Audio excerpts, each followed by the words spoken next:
पास आती एकदम थपक करके चिपक जाती है। फिर हम ऐसे ताकत लगा के पास लाने की कोशिश करते हैं तो भी पास नहीं आती। क्या ये मैग्नेट कोई स्पेशल तरह का एलिमेंट है क्या? मैग्नेटिशियम, बिल्कुल भाई, ये पूरी तरह से मैग्नेट बन सकता है। मम्मी तुमसे पूछती इधर से मारूं या इधर से मारूं, तुम बोलोगे इधर से मारो, इधर से तो बहुत तेज लगेगी क्योंकि यहाँ डेंसिटी ज्यादा है। देखो मैग्नेट थोड़ा ऐसे ऑसिलेट होगी जैसे पेन ऑसिलेट हो, ना तो कोई अंत है ना तो कोई शुरुआत।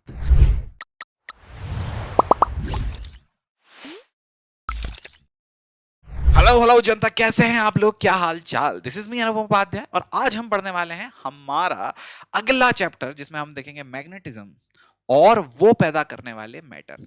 समझ में आया? तो भैया यहां पर मैग्नेट्स के बारे में बात होगी क्योंकि एक्चुअल में सबसे पहले जो मैग्नेटिज्म या मैग्नेटिक फील्ड पैदा की जाती थी वो मैग्नेट्स पैदा करते थे। मैग्नेट्स अपनी मैग्नेटिक फील्ड से दूसरे मटेरियल को इन्फ्लुएंस करते थे और उन्हें भी बोलते थे चलो मैग्नेट बनो।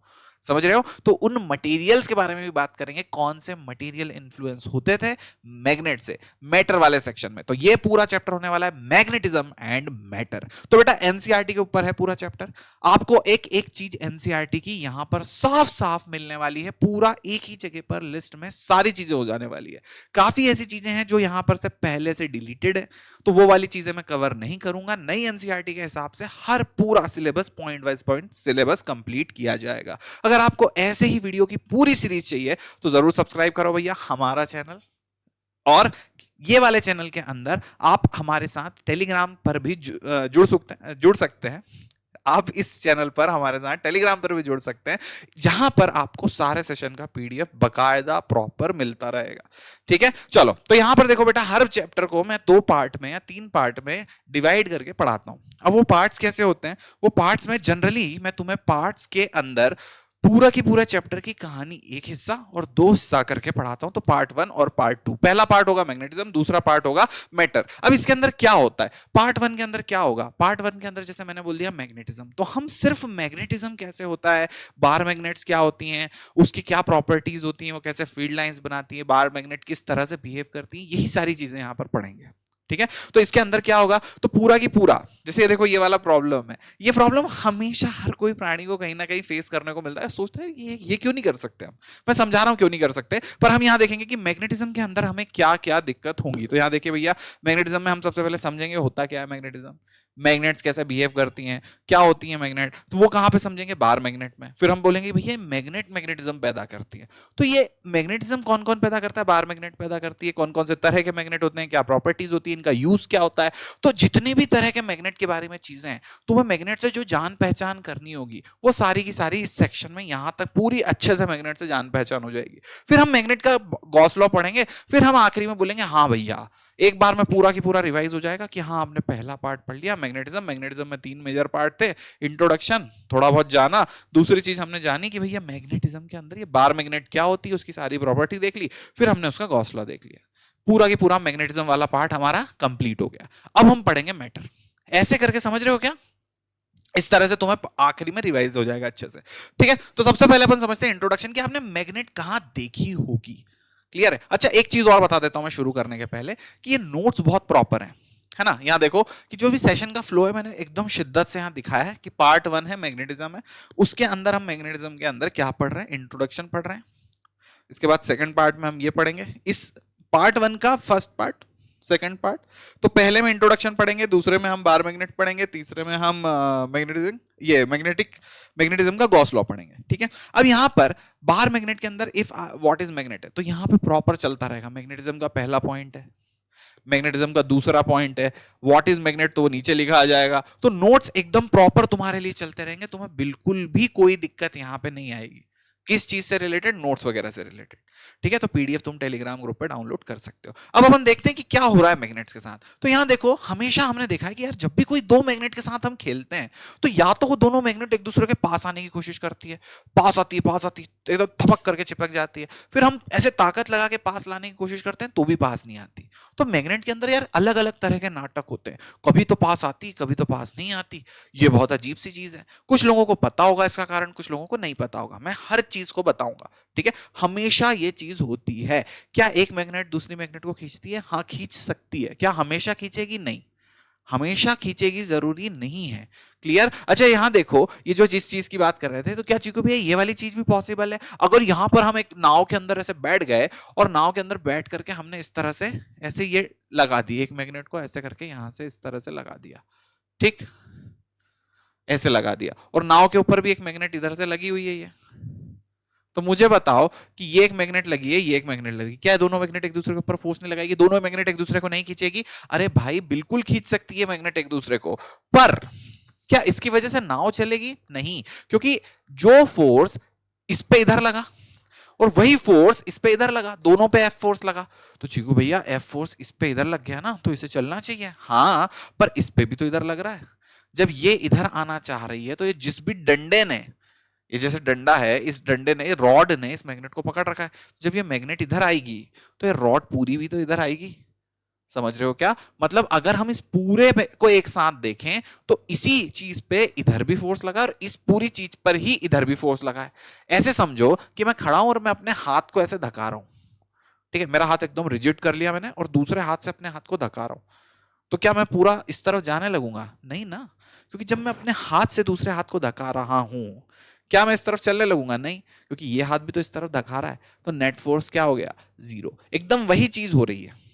समझ रहे हो क्या? इमेजिन करो ये एक हाथ है और ये दूसरा हाथ है, एक हाथ दूसरे हाथ को खींच रहा है, दोनों एक दूसरे को खींच रहे हैं, ऐसे में तो क्या इधर चल जाऊंगा इधर चल जाऊंगा? नहीं जा सकता ब्रो, बिल्कुल नहीं जा सकता। समझ में आया भाई? तो ये चीज तो नॉर्मल मैकेनिक्स था, पर हम यहां पर मैग्नेट के बारे में हर एक तरह की चीज देखने वाले। सबसे पहले हम देखेंगे इंट्रोडक्शन, कि भैया मैग्नेट अलग अलग तरह की होती है, काफी प्रकार के नाटक करती है, कभी अट्रैक्ट करती है, कभी रिपेल करती है। पर अगर हमें मैग्नेट के बारे में अच्छे से जानना है, मैग्नेट को पहचानना है कि मैग्नेट क्या होती है, तो कोई भी एक ऐसा मटेरियल, एनी मटेरियल, एनीथिंग जो क्या करता है? मैग्नेटिक फील्ड प्रोड्यूस करता है। एनीथिंग जो मैग्नेटिक फील्ड प्रोड्यूस करता है, हम बोलते हैं कि वो जो चीज है वो मैग्नेटिक फील्ड प्रोड्यूस कर रही है, मतलब वो क्या है? मैग्नेट की तरह बिहेव कर रही है। एनीथिंग जो मैग्नेटिक फील्ड प्रोड्यूस कर रही है वो कैसे बिहेव कर रही है? मैग्नेटिक फील्ड की तरह बिहेव कर रही है। क्या ये बात तुम्हें बहुत अच्छे से क्लियर हो गई? दूसरी चीज कि भैया एनीथिंग, ऐसी कोई भी चीज जिसको जब हम ऐसे अर्थ सरफेस पर हैंग करें, ठीक है, हम कहां कर रहे हैं? Hanged on earth surface, on earth surface, ठीक है। तो जब भी हम इसे, कोई भी ऐसी चीज को अर्थ के सरफेस पर हैंग कर रहे हैं, तो क्या हो रहा है? तो जब भी अपन ने उसे अर्थ के सरफेस पे हैंग करा, तो वो क्या करेगा? नॉर्थ की तरफ अलाइन होगा, align toward north, okay, align toward north, ठीक है। तो जब भी इस तरह से अपन ने किसी एक मैग्नेट को या कोई भी ऐसी चीज को जो मैग्नेटिक फील्ड प्रोड्यूस कर रही है, मैग्नेट की तरह बिहेव कर रही है, उसे यहां हैंग करा, तो अलाइन किस तरफ होगा? नॉर्थ की तरफ। क्यों नॉर्थ की तरफ अलाइन हो रहा है? क्योंकि अर्थ के अंदर भी एक मैग्नेट है, अर्थ के अंदर भी एक मैग्नेट है, और वो मैग्नेट इसे इन्फ्लुएंस करती है। समझ में आया? तो अर्थ के अंदर वाली मैग्नेट इस मैग्नेट को इन्फ्लुएंस करती है। तो क्या आपको समझ में आ गया यार मैग्नेट कौन है, कौन किस तरह से मैग्नेट बिहेव करती है? तो कोई भी एक ऐसा मटेरियल या कोई भी एक ऐसी चीज जो, ठीक है, मैग्नेट कोई ऐसा एलिमेंट नहीं है। कुछ लोगों को ऐसा डाउट होता है कि यार मैग्नेट क्या कोई एलिमेंट है? क्या ये मैग्नेट कोई स्पेशल तरह का एलिमेंट है क्या? मैग्नेटिशियम? नहीं बेटा, मैग्नेट कोई एलिमेंट नहीं है। मैग्नेट कोई एक सिंपल सा मैटर है जिसको जिसको जिसको मैग्नेटिक फील्ड ने इन्फ्लुएंस करके मैग्नेट बना दिया है। कैसे बनती है मैग्नेट, मैं बताऊंगा। इस पूरे चैप्टर में तुम्हें पता चल जाएगा कि मैग्नेट बनती है तो बनती कैसे, और कितनी बार ऐसा होता है कि मैग्नेट किसी की गिर गई नीचे, और जैसे नीचे गिर गई या कुछ और हुआ, तो वो मैग्नेट अब मैग्नेट नहीं रही, नॉर्मल ऐसे पत्थर टाइप बन गई है। तो वो क्यों होता है, वो चीज भी हम आज के इस सेशन में अच्छे से सीख लेंगे। समझ में आया? चलो आगे देखते हैं भैया क्या होती है मैग्नेट। तो तुम्हें बहुत अच्छे से पता चल गया कि मैग्नेट एक ऐसी चीज होती है जिसका हमेशा कुछ ना कुछ नॉर्थ पोल होता है और साउथ पोल होता है। ठीक, ये मैं बता रहा हूं। ओके, ये अगर इसको फ्रीली सस्पेंड करेंगे तो अर्थ के नॉर्थ डायरेक्शन की तरफ ये पॉइंट आउट करेगी। कौन सा नॉर्थ, कैसा नॉर्थ, इस चीज में ज्यादा डिटेल में नहीं जाना, क्योंकि अर्थ का जो मैग्नेटिज्म है वो सिलेबस से डिलीटेड है। तो ये क्या है? नॉर्थ और साउथ। सॉर्टेड भैया। अब यहां पर bar magnet is a rectangular piece of an object, ठीक है, made up of iron, steel और एनी अदर फेरोमैग्नेटिक सब्सटेंस। तो बेटा समझ रहे हो? तो ये क्या है? जो मैग्नेट जिससे तुम खेलते हो वो आयरन की ही होती है, या फिर वो स्टील की भी हो सकती है, या किसी भी और फेरोमैग्नेटिक तरह का मैटर होता है उस मैटर की बनी हुई होती है। जरूरी नहीं है कि वो पत्थर हो। तुम्हें क्या लगता है मैग्नेट है तो एक पत्थर जैसी होगी? नहीं, वो मैग्नेट खुद आयरन की बनी हो सकती है, वो स्टील की हो सकती है, किसी भी और फेरोमैग्नेटिक सब्सटेंस की बनी हो सकती है वो मैग्नेट। समझ रहे हो क्या? यार मस्त इंटरेस्टिंग चीज बता रहा हूं मैं तुम्हें। अब यहाँ देखो कि भैया ये क्या होगा, परमानेंट मैग्नेट की क्या प्रॉपर्टी होती है। तो ये यही एक मैग्नेट जो होती है, जो दूसरे जैसे अपन ने कहीं जाके उसको ऐसे चिपका दिया, ये उस मैग्नेट को किसी और लोहे पे चिपका दिया, तो वो जो है वो क्या कर रही है, परमानेंट मैग्नेट की प्रॉपर्टी शो कर रही है। मतलब वो रोज मैग्नेट है, ऐसा नहीं कि आज मैग्नेट थी कल फिर नहीं है फिर परसों वापस है, रोज मैग्नेट है वो, daily it will behave like a magnet daily. समझ में आया क्या तुम्हें? क्लियर है? सॉर्टेड है? चलो अब यहां पे देखो क्या होगा, मैग्नेट के पास दो तरह के पोल होंगे, एक नॉर्थ पोल होगा एक साउथ पोल होगा। ठीक है भैया, नॉर्थ और साउथ क्यों बोला बेटा? इसको प्लस और माइनस भी बोल सकते थे, इसको ईस्ट और वेस्ट भी बोल सकते थे, पर हमने जब बोल दिया कि ये नॉर्थ है ये साउथ है तो फिर काम चलने लगा। ठीक है, कोई दिक्कत परेशानी समस्या नहीं है। स्पेशली इसका ओरिजिन जो हुआ कंपास का से भी यूज हुआ, क्योंकि जब भी से लटकाते थे हमेशा नॉर्थ की तरफ चला जाता था, साउथ की तरफ चला जाता था, वहां से भी इन्फ्लुएंस्ड हो सकता है। ठीक, तो नॉर्थ पोल और साउथ पोल इसका है, दो पोल है। सॉर्टेड है? ऐसा नहीं कि ये है तो ये हमेशा नॉर्थ होगा या हमेशा साउथ होगा, तुम्हें देखना पड़ेगा मैग्नेट में कौन सा नॉर्थ है कौन सा साउथ है। ठीक, अच्छा इसकी क्या प्रॉपर्टी होती है नॉर्थ और साउथ पोल की, कैसे पता चलेगा वो मैं आगे चल के बता रहा हूं। अब यहां देखो, व्हेन सस्पेंडेड फ्रीली, तो नॉर्दर्न जो पोल है वो नॉर्थ की तरफ पॉइंट करता है। कितने तरह की मैग्नेट होती है? टाइप ऑफ मैग्नेट देख लो, मैग्नेटिज्म में बार मैग्नेट के अंदर टाइप ऑफ मैग्नेट पढ़ रहे हैं, कितने तरह की मैग्नेट होती है। तो पहली होती है सिलेंड्रिकल मैग्नेट, जो मैंने अभी तुमको दिखाया, इस तरह की कोई मैग्नेट है तो कैसी होगी? सिलेंड्रिकल मैग्नेट होगी। इसके बाद दूसरे तरह की जो मैग्नेट, जिस बार मैग्नेट में जैसे मैं दिखा रहा हूं तुम्हें, वो मिल्की बार है ना, मार्स बार आती है, उसके बाद क्या कोई भी कैंडी आती, सॉरी चॉकलेट बार्स आती हैं बहुत सारी, तो ये वो बार है। ठीक है, तो बार मैग्नेट, इस शेप को बार बोलते हैं, क्यूबॉइड सॉरी हाँ क्यूबॉइडल शेप को हम बार मैग्नेट बार शेप बोलते हैं, इसलिए इसको क्या बोला जाता है? Bar magnet. सॉर्टेड है? चलो अब यहां पे देखो, अगर इसकी क्या प्रॉपर्टीज होती है मैग्नेट की, प्रॉपर्टीज तो सीखनी पड़ेगी। तो हमने क्या देखा कि क्या होती है मैग्नेट, हमने देखा कितने तरह की होती है मैग्नेट, सिलिंड्रिकल होती है बार मैग्नेट होती है, दो तरह की मैग्नेट होती है। उन दोनों ही मैग्नेट को ऐसा कुछ नहीं है, बस उनके शेप के ऊपर उनका नाम रख दिया गया है, पर इन दोनों ही मैग्नेट की प्रॉपर्टीज क्या होती हैं, कितने तरह की प्रॉपर्टीज होती है। तो पहली प्रॉपर्टी क्या होगा इन मैग्नेट्स के साथ, कि अगर तुमने मैग्नेट को तोड़ दिया तो मैग्नेट को जितनी बार तुम तोड़ोगे उतनी बार उस मैग्नेट के अलग अलग मैग्नेट बन जाएंगी। जैसे एक बड़ी मैग्नेट है, उसको तुमने तोड़ा, इसका नॉर्थ पोल था साउथ पोल था, इसको तुमने तोड़ दिया तो इसके अंदर NS NS ऐसे बन गया। समझ रहे हो? NS NS दो मैग्नेट्स बन गई। सॉर्टेड है? क्या ये दोनों एक दूसरे को अट्रैक्ट करेंगे? बिल्कुल करेंगे। समझ गए क्या? नॉर्थ नॉर्थ को रिपेल करता है, साउथ नॉर्थ को अट्रैक्ट करता है, साउथ साउथ को रिपेल करता है। मतलब इसमें भी like will repel, unlike will attract. समझ गए क्या भैया? तो N और S विल अट्रैक्ट। क्लियर है भैया? No matter how many times you will break it, जितनी बार तुम इसके जितने छोटे, इतना छोटा सा भी मैग्नेट का टुकड़ा करा तो उसमें भी एक नॉर्थ और एक साउथ होगा ही होगा। सॉर्टेड है भैया? इसके बाद मैग्नेट के अंदर क्या होता है, मैग्नेटिक के अंदर भी इसके पास भी क्या होता है, मैग्नेटिज्म सबसे स्ट्रॉन्ग पोल के पास होती है। जितना हम पोल के पास चले जाएंगे यहां पर सबसे ज्यादा यहां पर मैग्नेटिज्म क्या होगा, स्ट्रांग होगा। इसके बाद क्या होगा, इसको जब भी अपन फ्रीली सस्पेंड करेंगे हमेशा नॉर्थ के डायरेक्शन में जाएगा, ये भी इसका एक प्रॉपर्टी है। तो जब भी फ्रीली सस्पेंड करेंगे तो नॉर्थ वाले डायरेक्शन में जाएगा। एक कंपास के अंदर वाला जो है, वो कंपास के अंदर वाला जो मरीनर्स कंपास होता है, मरीनर कोई साइंटिस्ट का नाम नहीं है, मरीनर्स मतलब जो समुद्र में जाते हैं, शिप्स में जाते हैं, तो ये जो लोग शिप में जा रहे हैं और वो जो कंपास को यूज कर रहे हैं, वो कंपास किस चीज का होगा भैया, जल्दी बताओ? वो वाला जो होगा वो कंपास किस चीज का होगा, वो कंपास मैग्नेट का ही बना हुआ होगा।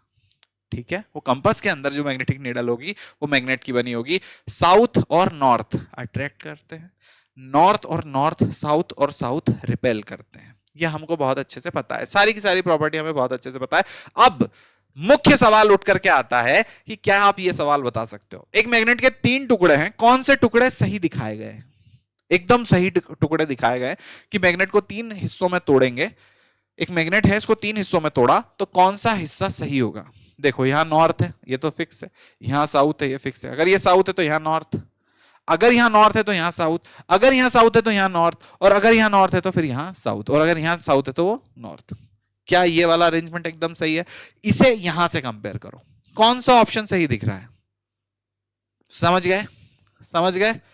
जो वो था वही है ये, कोई दिक्कत परेशानी समस्या नहीं है। चलो आगे देखो, यूज ऑफ बार मैग्नेट। तो बार मैग्नेट का यूज कहां आता है? मैंने आपको बताया मरीनर कैंपस में आता है, ठीक है। इसके बाद एक्सपेरिमेंट्स के लिए यूज होती है बार मैग्नेट जगह जगह। आपको अगर बार मैग्नेट को मतलब बार मैग्नेट को और भी यूज करना है तो बार मैग्नेट को आप हैंग करके रूम में अगर जगह जगह घुमाओगे तो कहीं पर से वॉल में करंट बह रहा होगा तो वो भी पता चल जाएगा। क्यों? क्योंकि एक बार मैग्नेट को वो जो करंट कैरिंग वायर है वो भी मैग्नेटिक, ये हमने लास्ट चैप्टर में सीखा था कि करंट कैरिंग वायर मैग्नेट जो है मैग्नेटिक फील्ड प्रोड्यूस करता है। तो अगर इस दीवार में करंट बह रहा है बहुत सारा और तुम एक अच्छी हल्की फुल्की बार मैग्नेट यहां लेकर के गए तो वो करंट इस बार मैग्नेट को डिफ्लेक्ट कर देगा। समझ गए क्या? तो तुम्हें पता चल जाएगा यहां पर करंट बह रहा है, कुछ ना कुछ विद्युत धारा है, ठीक है। अलग अलग तरह के इलेक्ट्रिक डिवाइसेस में यूज हो सकता है, मेडिकल एक्सपेरिमेंट में यूज हो सकता है, स्कूल के लेबोरेटरी एक्सपेरिमेंट्स में यूज होती है मैग्नेट। इसके अलावा यहां पर जो एमआरआई आपने देखी होगी वो भी इसी चीज के अराउंड होती है, पर उसमें थोड़ा इलेक्ट्रिकल का यूज होता है, सीधा मैग्नेट यूज नहीं होती, पर हाँ मैग्नेट का यूज होता है। अगर हम बार मैग्नेट की बात करें तो बार मैग्नेट का यूज और कहां कहां पे हो सकता है? जैसे कई बार आपने देखा होगा कि मेटल डिटेक्टर जो होते हैं, जो सिंपल नॉर्मल जिनको मेटल ही पकड़ना होता है, वो बार मैग्नेट या फिर मैग्नेट्स के बने होते हैं।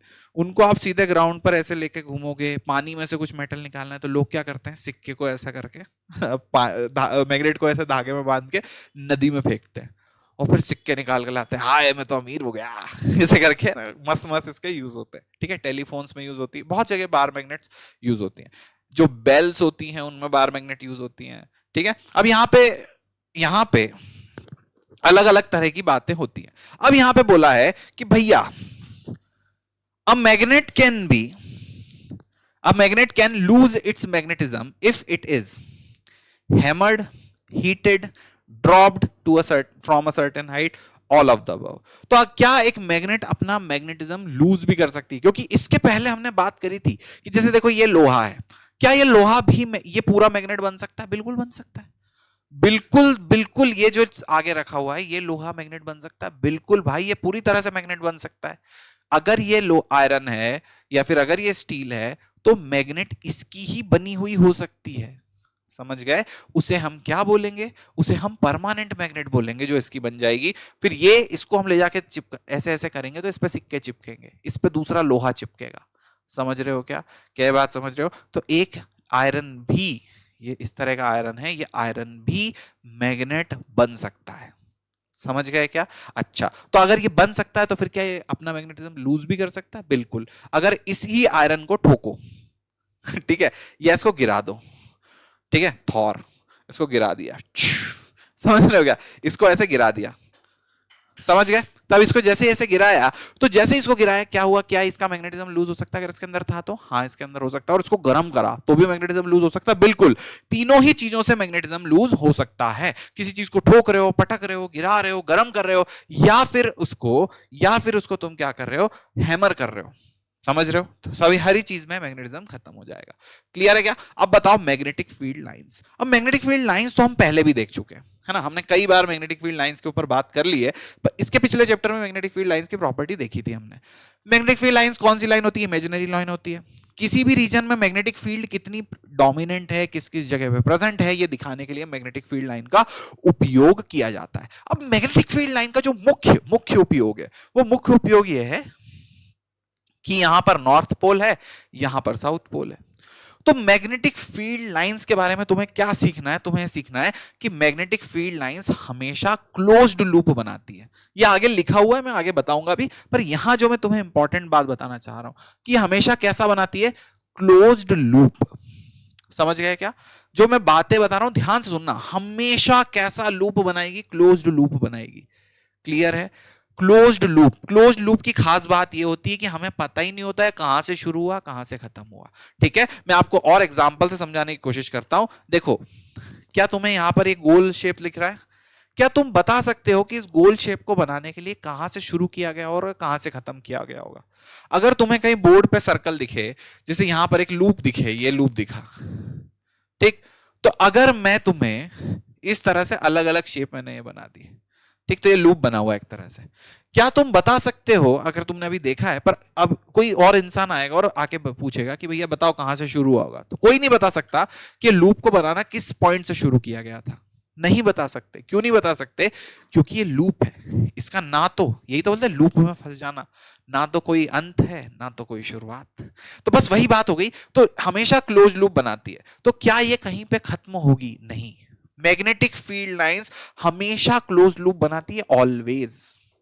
तो क्या ये कभी कहीं पे खत्म होगी? नहीं। क्या ये कभी से कहीं से पैदा होगी? नहीं। तो भैया जैसे पॉजिटिव चार्ज से इलेक्ट्रिक फील्ड लाइन पैदा होती थी और नेगेटिव चार्ज पे इलेक्ट्रिक फील्ड लाइन खत्म हो जाती थी, ऐसा नहीं होता मैग्नेट के साथ, ऐसा नहीं होता मैग्नेटिक फील्ड लाइन के साथ। याद रखना बेटा, ये चीज को समझो कि मैग्नेटिक फील्ड लाइन के साथ ऐसा नहीं होता कि नॉर्थ से पैदा हो रही हैं और साउथ पे खत्म हो रही हैं। नहीं, ये तो क्लोज्ड लूप बनाती हैं। ये कैसा लूप बनाती हैं? ये तो क्लोज्ड लूप बनाती हैं भाई, कि देखो नॉर्थ से निकलेगा वो लूप बाहर की तरफ और ऐसे घूमेगा और ऐसे साउथ में समा जाएगा। बेटा समझ रहे हो? तो नॉर्थ से निकलेगा, नॉर्थ से निकलेगा, समझे क्या?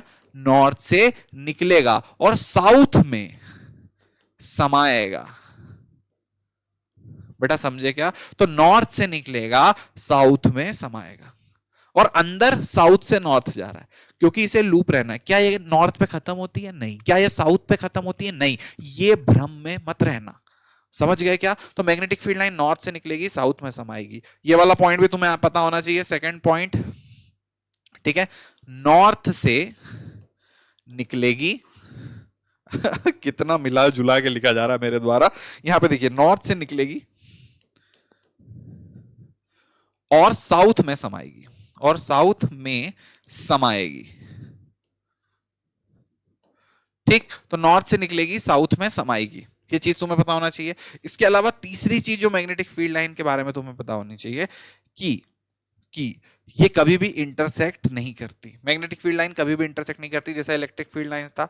ठीक है, अच्छा, चौथी चीज तुम्हें क्या पता होना चाहिए कि जब भी ये पास पास है, मैग्नेटिक फील्ड लाइन पास आ रही है, तो इस जगह पर मैग्नेटिक फील्ड 1 और जैसे ये 2 है, तो ये 1 है और ये 2 है, तो मैग्नेटिक फील्ड 1 और मैग्नेटिक फील्ड 2, तो 2 पर जो मैग्नेटिक फील्ड का मैग्नीट्यूड है वो ज्यादा होगा, सॉरी 1 पे मैग्नेटिक फील्ड का मैग्नीट्यूड होगा वो ज्यादा होगा। ठीक, जो 1 है वहां पर मैग्नेटिक फील्ड का मैग्नीट्यूड क्या होगा? ज्यादा होगा, ऐसे। तो B1 और B2 यहां कम होगा, यहां ज्यादा होगा, यहां कम होगा, यहां ज्यादा होगा। क्या ये बात समझ में आ गई तुम्हें? इस पॉइंट पर मैग्नेटिक फील्ड का मैग्नीट्यूड ज्यादा और इस पॉइंट पर मैग्नेटिक फील्ड का मैग्नीट्यूड कम, क्योंकि वहां डेंसिटी ज्यादा है। तो मैग्नेटिक फील्ड हमें क्या बता रही है? वो हमें बता रही है कि मैग्नेटिक फील्ड लाइन की डेंसिटी कहां ज्यादा है।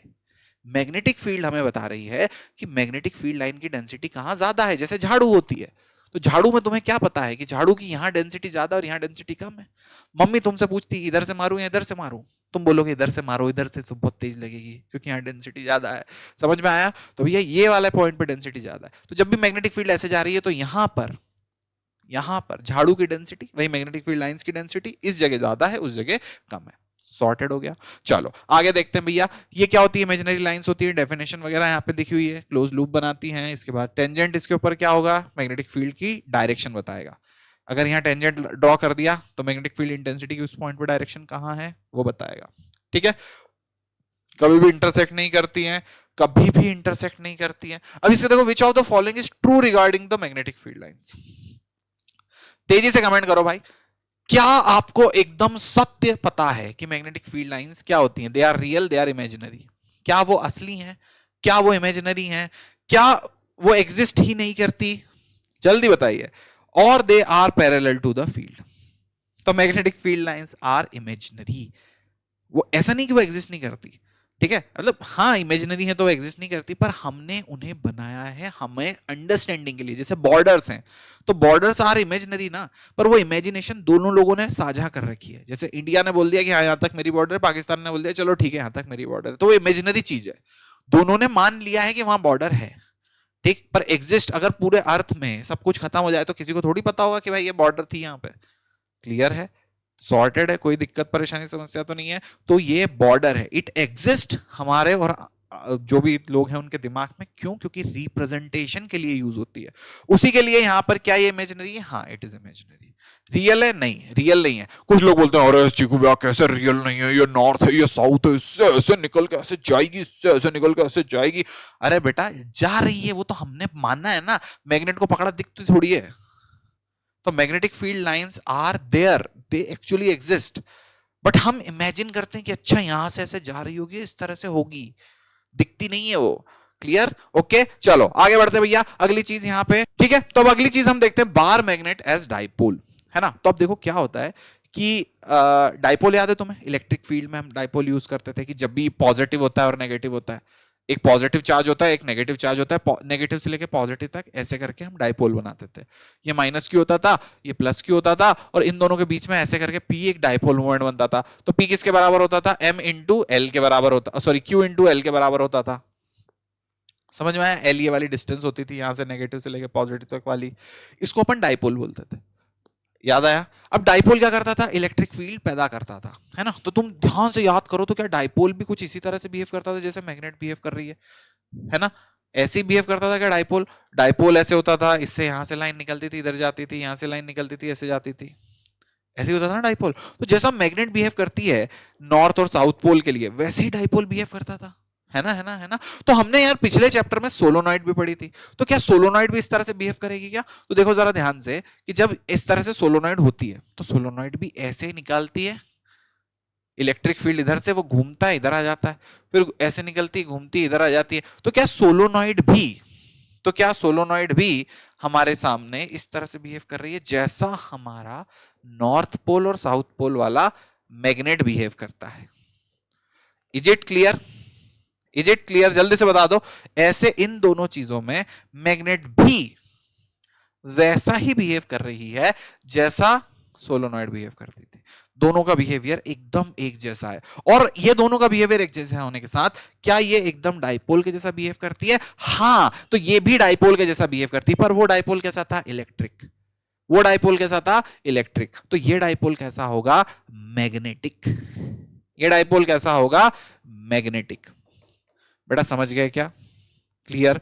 तो इन दोनों का बिहेवियर एक जैसा। तो सोलोनॉइड कैसे बिहेव कर रही है? बार मैग्नेट के जैसी, ठीक है। और बार मैग्नेट कैसे बिहेव कर रही है? डाइपोल के जैसी। तो बार मैग्नेट किसके जैसा बिहेव कर रही है? डाइपोल के जैसा। तो ये तीनों ही एक दूसरे के जैसा बिहेव कर रहे हैं, ठीक। तो हम बार मैग्नेट को बोल देंगे कि बार मैग्नेट तू तो क्या है?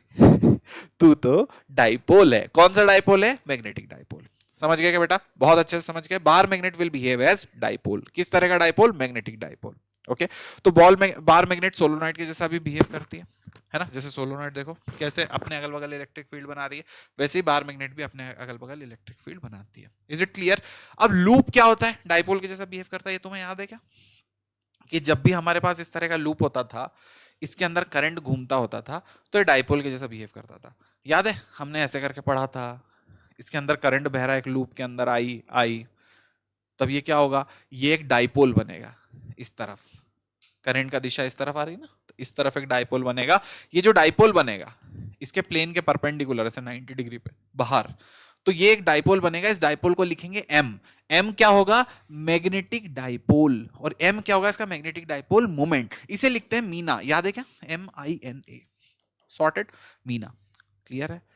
तो जब एक करंट कैरिंग लूप डाइपोल के जैसा बिहेव कर सकता है, current carrying loop magnetic field पैदा करता है, करंट कैरिंग लूप से ही सोलोनॉइड बनती है, तो हमारा जो इधर नॉर्थ पोल और साउथ पोल, ये भी एक एम की तरह बिहेव करेगा। इस एम को हम क्या बोलेंगे? इस बार मैग्नेट का मैग्नेटिक डाइपोल मोमेंट।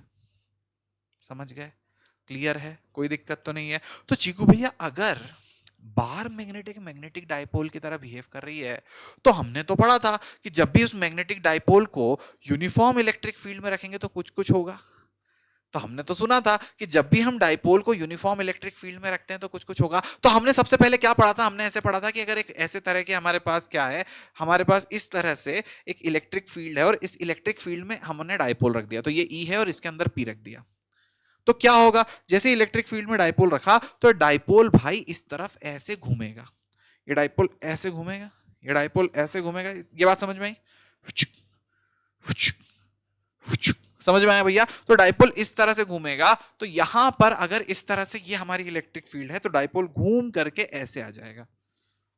क्लियर है? तो डाइपोल को अगर ऐसे भी छोड़ूंगा तो डाइपोल घूम के ऐसे आ जाएगा। सपोज ये डाइपोल है, घूम के ऐसे आ जाएगा। डाइपोल ऐसे है तो घूम के ऐसे आ जाएगा।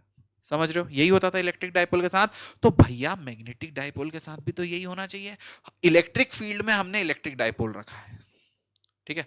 तो मैग्नेटिक फील्ड में जैसे यहां बी है, इसमें हमने क्या रख दिया? मैग्नेटिक डाइपोल, मतलब बार मैग्नेट रख दी। अब जब बार मैग्नेट इसके अंदर रख दी, तो भैया बार मैग्नेट हमने यहां रखा, तो एक्चुअल में ये ऐसा दिखना चाहिए कि देखो इलेक्ट्रिक डाइपोल है और इसके अंदर हमने यहां क्या रख रखा है? बार मैग्नेट रख रखा है। ये तो ये हमारा एम है और ये हमारा बी है। बी क्या है? Magnetic field. एम क्या है? Magnetic dipole. तो ये भी पिच करके इस तरह से आएगा। अच्छा, मतलब चीकू भैया इसके ऊपर भी टॉर्क होगा, घूम रहा है ना? जैसे यहां पे हमने पढ़ा था कि इसके ऊपर टॉर्क होता था, तो क्या तुम्हें याद है टॉर्क कितना होता था? P क्रॉस E, इतना टॉर्क होता था। ये होता था PE साइन थीटा, याद है क्या? अच्छा, इसके ऊपर पोटेंशियल एनर्जी भी होती थी, वो कितनी होती थी? Minus P dot E। ये कितनी थी? होती थी माइनस PE कॉस थीटा। याद है क्या सारी की सारी बातें? अब यहां पर भी तो टॉर्क होगा, तो यहां टॉर्क कितना होगा? देखो यहां P था और E था, तो यहां कितना होगा? इस जगह पे टॉर्क कितना होगा? इस जगह पे टॉर्क होगा M क्रॉस B, मतलब वही MB साइन थीटा। क्या बात समझ में आ गई यार? MB साइन थीटा समझ में आ गया। अब यहाँ पे देखो टॉर्क के अलावा अगर मैं तुमसे अगली चीज पूछूं पोटेंशियल एनर्जी, तो क्या यहाँ भी पोटेंशियल एनर्जी होगी? बिल्कुल होगी। कितनी होगी? माइनस MB कॉस थीटा, मतलब माइनस M डॉट B। हाँ भाई, समझ में आ गई क्या? बहुत अच्छे से क्लियर है। तो ये आ गया तुम्हारा टॉर्क। ओके, कोई दिक्कत परेशानी समस्या यहां तक नहीं है? हर एक प्राणी को समझ में आ रहा है क्या? क्लियर है? अच्छे से सॉर्टेड है। देखो हर एक चीज मैंने यहां पे लिख भी दी है। ओके, अच्छा एक बात बताओ, एक बात बताओ कि एक मैग्नेट को जब भी ऐसे करके मैं लटका दूंगा, इमेजिन करो कि मैग्नेट को ऐसे मैंने पकड़ा और यहां किसी भी धागे से बांध के ऐसे हैंग कर दिया, है ना? इसमें हैंग कर देता हूं, इसको ही बांधता हूं ऐसे और हैंग कर देता हूं।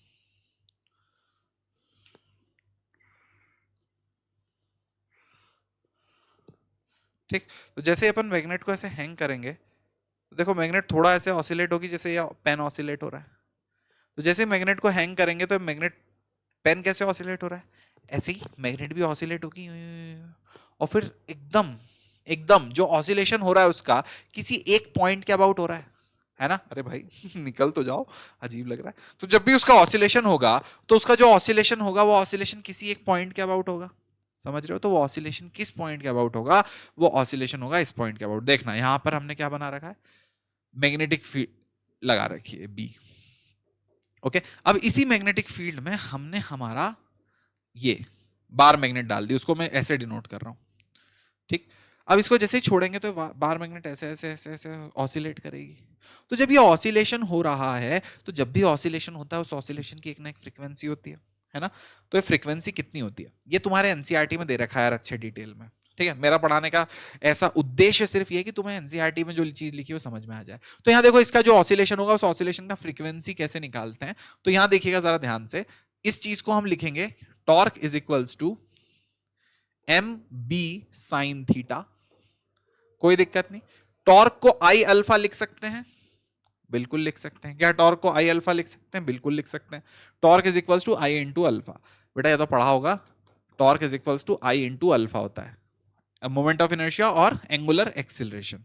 Okay, M B sine theta में इफ थीटा इज स्मॉल, ठीक है, इफ थीटा इज स्मॉल ऐसे लिख देता हूं, if theta is small, theta is very very, मतलब theta is almost equals to zero, very very less than zero नहीं, almost equals to zero.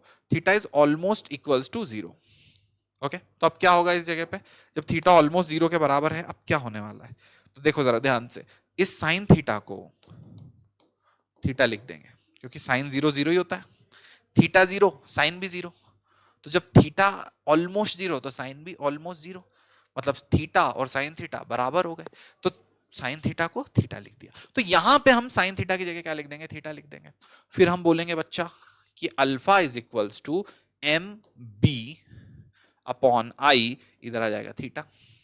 ठीक है, अब ये जो अल्फा है, अल्फा को डबल डिफरेंशिएशन ऑफ थीटा लिख सकते हैं ना। क्यों चीकू भैया डबल डिफरेंशिएशन ऑफ थीटा आप कैसे लिख रहे हो यार, कुछ भी लिखवा रहे हो तो बेटा देखो पोजीशन होती है, इसका डिफरेंशिएशन क्या होता है, वेलोसिटी होता है, और वेलोसिटी का डिफरेंशिएशन क्या होता है, एक्सेलरेशन होता है। तो जब एंगुलर डिस्प्लेसमेंट होता है पोजीशन, तो ये एंगुलर पोजीशन है, एंगुलर डिस्प्लेसमेंट, इसका डिफरेंशिएशन एंगुलर वेलोसिटी, और एंगुलर डिस्प्लेसमेंट का डबल डिफरेंशिएशन या एंगुलर वेलोसिटी का एक डिफरेंशिएशन अल्फा होता है। तो थीटा का डबल डिफरेंशिएशन अल्फा है, जैसे एक्स का डबल डिफरेंशिएशन ए है, वैसे ही थीटा का डबल डिफरेंशिएशन अल्फा है, तो उसे ऐसे लिख दिया। ठीक, अब यहां पर ये टॉर्क के सामने माइनस आएगा। माइनस क्यों आ रहा है चीकू भैया, क्योंकि रीस्टोरिंग टॉर्क है। रीस्टोरिंग टॉर्क मतलब किसी ने इसको खींच के ऐसे ले गया होगा, और ये टॉर्क तो उसे वापस ला रहा है ना, तो मतलब थीटा इधर है और ये टॉर्क इसे वापस ला रहा है, समझ रहे हो, मतलब ये गया इधर है और टॉर्क इसे वापस ला रहा है, ये गया इधर है और टॉर्क इसे वापस ला रहा है, तो जिधर गया है उसके अपोजिट में लग रहा है ना टॉर्क, तो इसे हम minus minus minus minus minus लिख देंगे। ठीक, अब इसे हम कंपेयर करेंगे एसएचएम की इक्वेशन से। एसएचएम की इक्वेशन में हमेशा ये वाली जो चीज होती है, माइनस को छोड़ के एसएचएम की इक्वेशन में हमेशा ये वाली जो ये होती है चीज होती है, इसे बोलते हैं ओमेगा स्क्वायर। ओके, तो क्या आपको पता चला, omega square is equals to under root, omega square is equals to under root M B upon I, sorry omega is equals to under root M B upon I, क्योंकि omega square किस चीज के बराबर था, M B bye आई के, तो ये आ गया, इससे टाइम पीरियड आ गया, टाइम पीरियड आ जाएगा 2 pi under root I upon M B. अब इसमें आई क्या है, जल्दी बता दो, आई क्या है, आई है मोमेंट ऑफ इनर्शिया, किसका, ऑफ बार मैग्नेट। ये बात समझ में आ गई क्या, बार मैग्नेट का मोमेंट ऑफ इनर्शिया। यहां पर एम क्या है, मैग्नेटिक डाइपोल मोमेंट है बार मैग्नेट का, और यहां पर बी क्या है, यह है मैग्नेटिक फील्ड। बी क्या है भैया, हमारा मैग्नेटिक फील्ड। सॉर्टेड है भाई, ये है अपना मैग्नेटिक डाइपोल मोमेंट, ये हमारा मैग्नेटिक फील्ड, और ये है मोमेंट ऑफ इनर्शिया। क्या ये बात तुम्हें बहुत अच्छे से क्लियर हो गई, सॉर्टेड भैया। तो मैंने तुम्हें सारी की सारी लगभग चीज बता दी। अब यहां पे देखो भैया, which of the following angle eight which torque will be maximum, तो टॉर्क मैक्सिमम कब होगा, कौन सा ऐसा एंगल है जिस पे टॉर्क मैक्सिमम होगा, जरा सोचे समझे और बताएं, eight which torque is maximum. तो देखो टॉर्क का फॉर्मूला क्या था, एम बी साइन थीटा, तो टॉर्क मैक्सिमम कब होगा, 45 डिग्री चीकू भैया, जेवलिन थ्रो चीकू भैया, नीरज चोपड़ा चीकू भैया, नहीं भाई 45 डिग्री पे रेंज मैक्सिमम होती है, थीटा 90 डालेंगे तब टॉर्क क्या होगा, मैक्सिमम होगा। क्लियर है भैया। अगला चीज देखो यहां पर, if the magnetic needle has magnetic dipole moment of 6.7 इतना, सॉर्टेड, इसका मोमेंट ऑफ इनर्शिया इतना दे रखा है, it performs 10 complete oscillations in this. ठीक है, what is the magnetic field, तो यहां पर हमें क्या करना है, क्या हमें इसका टाइम पीरियड दे रखा है, इट परफॉर्म्स कंप्लीट ऑसिलेशन कितनी, 10 कंप्लीट ऑसिलेशन इन दिस। ठीक, अच्छा मतलब इसका टाइम पीरियड क्या होता है, टाइम पीरियड हमें बताता है एक ऑसिलेशन में कितना टाइम लग रहा है।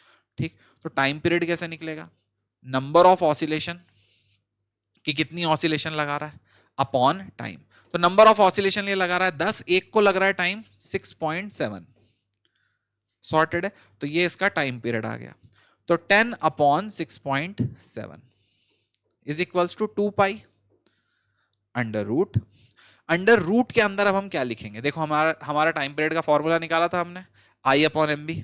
ठीक है, अब यहां बताओ, आई अपॉन एम बी लिखेंगे, अब आई क्या होगा, 2 पाई अंडर रूट, आई हमें दे रखा है moment of inertia 7.7 into 10 to the power -6 upon M कितना है, तो एम देखो तुम यहां पर, एम यहां पर मैग्नेटिक डाइपोल मोमेंट हमें 7 into 6.7 into 10 to the power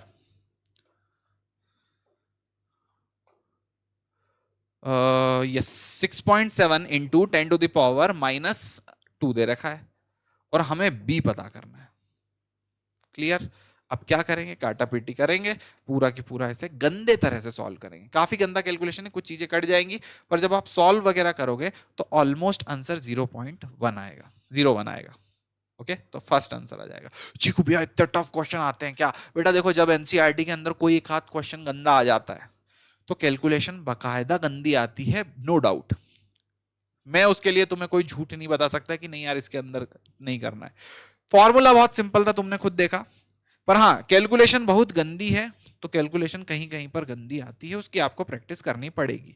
sorted है। चलो आगे देखते हैं। एक डाइपोल को जब यूनिफॉर्म मैग्नेटिक फील्ड में रख देंगे तो क्या होगा, यही चीज अभी अपन ने बात करी थी कि एक डाइपोल को यूनिफॉर्म मैग्नेटिक फील्ड में रख देंगे तो क्या होगा, टॉर्क लगने वाली बात करी थी हमने, हर एक तरह की बात करी थी, पोटेंशियल एनर्जी वाली बात करी थी। ठीक है, सॉर्टेड है। अच्छा अच्छा, यही यही एक चीज में कि यहां पर मैग्नेटिक फील्ड है, डाइपोल ऐसे रखा हुआ है, ठीक, सपोज डाइपोल ऐसे रखा हुआ है, ये नॉर्थ और ये साउथ, ठीक, इसका सपोज डाइपोल मोमेंट m है, तो अभी इसकी पोटेंशियल एनर्जी कितनी होगी इस स्टेट में, जल्दी बता दो, इस स्टेट में इसकी पोटेंशियल एनर्जी कितनी होगी, इस स्टेट में नॉर्थ इधर है साउथ उधर है, और दूसरा स्टेट ऐसा है कि हमने नॉर्थ को इस तरफ रख दिया और साउथ को इस तरफ रख दिया। ठीक है, तो जल्दी से बताओ इन दोनों ही स्टेट में इसकी पोटेंशियल एनर्जी कितनी होगी, तुम्हें बताना होगा, इधर नॉर्थ इधर साउथ, इधर नॉर्थ इधर साउथ, बताओ। तो यहां पर अगर मैं टॉर्क की बात करूं तो जीरो होगा, क्यों, क्योंकि टॉर्क में साइन थीटा जीरो है ना, थीटा जीरो है, तो देखो थीटा जीरो है, ये भी इधर थीटा जीरो है, थीटा जीरो तो sine theta zero, theta zero तो साइन थीटा जीरो, अब तो टॉर्क भी जीरो क्योंकि टॉर्क होता है एम बी साइन थीटा, तो पोटेंशियल एनर्जी कितनी होगी, वो होगी एम बी कॉस जीरो, क्योंकि एम बी कॉस थीटा होती है माइनस में, तो कॉस जीरो तो वन होता है, तो पोटेंशियल एनर्जी आ जाएगी माइनस एम बी। इस स्टेट में जब ऐसे रखा हुआ है पोटेंशियल एनर्जी है माइनस एम बी, यहां पर पोटेंशियल एनर्जी कितनी होगी, इस स्टेट में पोटेंशियल एनर्जी कितनी होगी, पोटेंशियल एनर्जी का फॉर्मूला हमने क्या पढ़ा है, minus M B cos theta, कोई दिक्कत परेशानी समस्या यहां तक नहीं है, minus M B cos theta पढ़ा है, ये वाली इस जगह पर थीटा कितना है, थीटा है 180 डिग्री, क्योंकि ऐसे नहीं ऐसे रखा हुआ है, फील्ड इधर है, क्लियर, तो theta is equals to 180 degree, is it clear.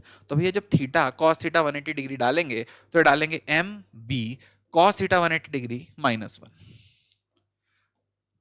समझ में आया। तो इसकी जो ये आया, इसका जो u आया वो कितना आया, एम बी आ गया, सॉर्टेड है। तो भैया ये इनिशियल कंडीशन इसकी थी, ये फर्स्ट केस में इसकी पोटेंशियल एनर्जी थी माइनस एम बी, और ये जो फाइनल केस है इसमें इसकी पोटेंशियल एनर्जी है एम बी। क्या यहां पर टॉर्क कितना होगा, तो यहां भी टॉर्क जीरो होगा, क्यों, क्योंकि थीटा 180 है, तो भैया साइन 180 जो होता है वो क्या होता है, जीरो होता है, तो यहां देखो साइन 180 क्या होता है, जीरो होता है, क्लियर है बिल्कुल। तो यहाँ टॉर्क क्या होगा, जीरो, उधर भी टॉर्क क्या है, जीरो, पर उधर potential energy minus M B है, इधर potential energy plus M B है, ठीक। तो जहां पोटेंशियल एनर्जी एकदम कम होती है, मिनिमम होती है, उसको स्टेबल इक्विलिब्रियम बोलते हैं, ठीक है। जहां पोटेंशियल एनर्जी सबसे मिनिमम, वहां रहने का मजा आएगा, कोई भी ऑब्जेक्ट को मजा आता है वहां रहने में, तो पोटेंशियल एनर्जी जहां मिनिमम वो स्टेबल इक्विलिब्रियम, पोटेंशियल एनर्जी जहां ज्यादा वो अनस्टेबल इक्विलिब्रियम, समझ रहे हो। तो दोनों जगह टॉर्क जीरो है, दोनों जगह वो आराम से बैठा है, यहां भी बैठा, इधर भी बैठा हुआ है,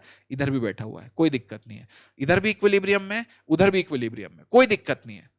पर अगर इसको टच करेंगे तो ये यहीं रहेगा, इसको टच करेंगे तो पटाख करके उधर जाएगा, समझ गए। तो इधर से जरा सा भी टच करा तो ये ऐसा घूमेगा और इधर चला जाएगा, वहां पर पुटुक, टच करने पे पुटुक, अभी रहेगा तो ऐसे ही रहेगा क्योंकि टॉर्क जीरो है ना, नेट टॉर्क जीरो पड़ा रहेगा, इधर है इधर भी पड़ा रहेगा, पर टच करेंगे तो ये ऐसे ऐसे होके यहीं रहेगा, पर इसे टच करेंगे पुटुक करके उधर चला जाएगा। तो वो कैसा इक्विलिब्रियम है, वो अनस्टेबल इक्विलिब्रियम है, और ये कैसा इक्विलिब्रियम है, स्टेबल इक्विलिब्रियम है, समझ में आया। तो जहां रहना उसको पसंद है कि टच करोगे तो भी वहीं आ जाएगा, ढीट हो गया है, स्टेबल, यहां जहां रहना नहीं पसंद वो अनस्टेबल, क्लियर है। अच्छा अगर मुझे यहां से यहां लेकर के जाना है, एक जगह से दूसरी जगह लेकर के जाना है, तो क्या करेंगे, तो भैया वर्क निकालने के लिए, कभी भी एक जगह से दूसरी जगह लेकर के जा रहे हैं, तो मैं यहां दिखाता हूं, वर्क निकालने के लिए तुम्हें लिखना होगा you final minus U initial, कि कितना काम करा उधर से इधर तक ले जाने में, तो U final minus U initial, ठीक। चलो यहां देखो, work done by a magnetic, work done by a magnet of moment m if it is rotated through 360 degree, ओ हो 360 डिग्री उसको रोटेट कर दिया, तो कितना काम किया गया होगा, ठीक। तो वर्क डन के लिए हमने क्या पढ़ा था, work done is equals to U final minus U initial, U final कितना, वर्क डन के लिए हमने पढ़ा होगा, तो यू फाइनल बताओ कितना होता है, U final B M B minus U initial B M B, तो जो पोटेंशियल एनर्जी शुरू में थी वही पोटेंशियल एनर्जी फाइनल आ गई, तो दोनों की पोटेंशियल एनर्जी सेम ही आ गई, तो नेट वर्क डन क्या आ गया? जीरो, कि जितनी इनिशियल थी उतनी ही फाइनल आ गई। चीकू भैया एमबी कैसे लिख दिया? मत लिखो एमबी, कुछ भी लिख दो। तुम सपोज शुरू में मान लो कि एक्स थी, इस जगह पे पोटेंशियल एनर्जी एक्स है, घुमा के वापस यहीं ले आए, तो अभी फाइनल पोटेंशियल एनर्जी फिर से एक्स हो गई ना, तो इनिशियल माइनस फाइनल क्या हो गया? जीरो हो गया। समझ गए क्या? बहुत अच्छे से समझ गए, सॉर्टेड है।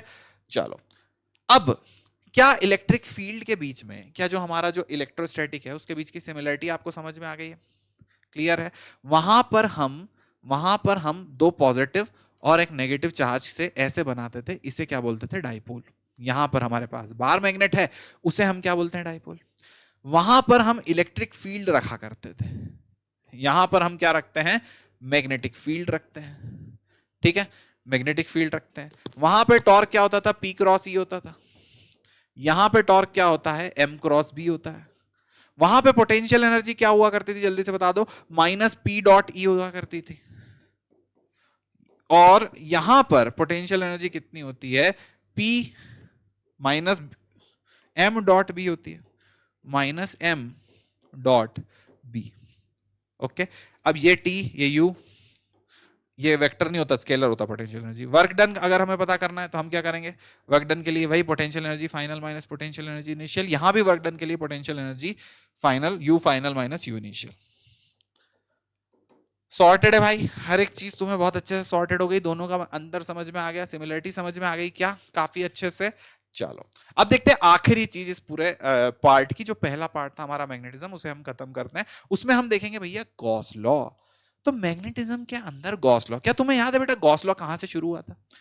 गॉस लॉ का मतलब यह था कि एक गॉसियन सरफेस मानो, उस गॉसियन सरफेस के अंदर, उस गॉसियन सरफेस के अंदर एक चार्ज पकड़ लो, तो ये चार्ज क्या करेगा? इलेक्ट्रिक फील्ड लाइन पैदा करेगा। एक चार्ज कितनी इलेक्ट्रिक फील्ड लाइन पैदा करता है? Q upon epsilon not. अगर Q कूलम का चार्ज है तो Q upon epsilon not line पैदा करेगा।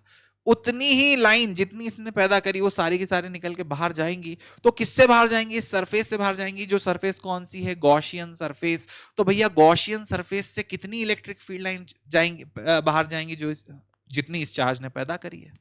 इस चार्ज ने कितनी पैदा करी है? Q upon epsilon not. एक कूलम का चार्ज 1 अपॉन एप्सिलॉन नॉट पैदा करता है। Q कूलम का charge Q upon epsilon not line पैदा करेगा। तो कितनी नंबर ऑफ लाइन एक चार्ज पैदा करता है? कितनी नंबर ऑफ लाइंस एक चार्ज पैदा करता है? Q upon epsilon not. तो गॉसियन सरफेस से कितनी लाइन बाहर जाएंगी? Q upon epsilon not. Q upon epsilon not. क्या ये बात तुम्हें बहुत अच्छे समझ में आ गई? तो जितनी लाइन एक सरफेस से पास होती है वही तो उसका फ्लक्स होता है।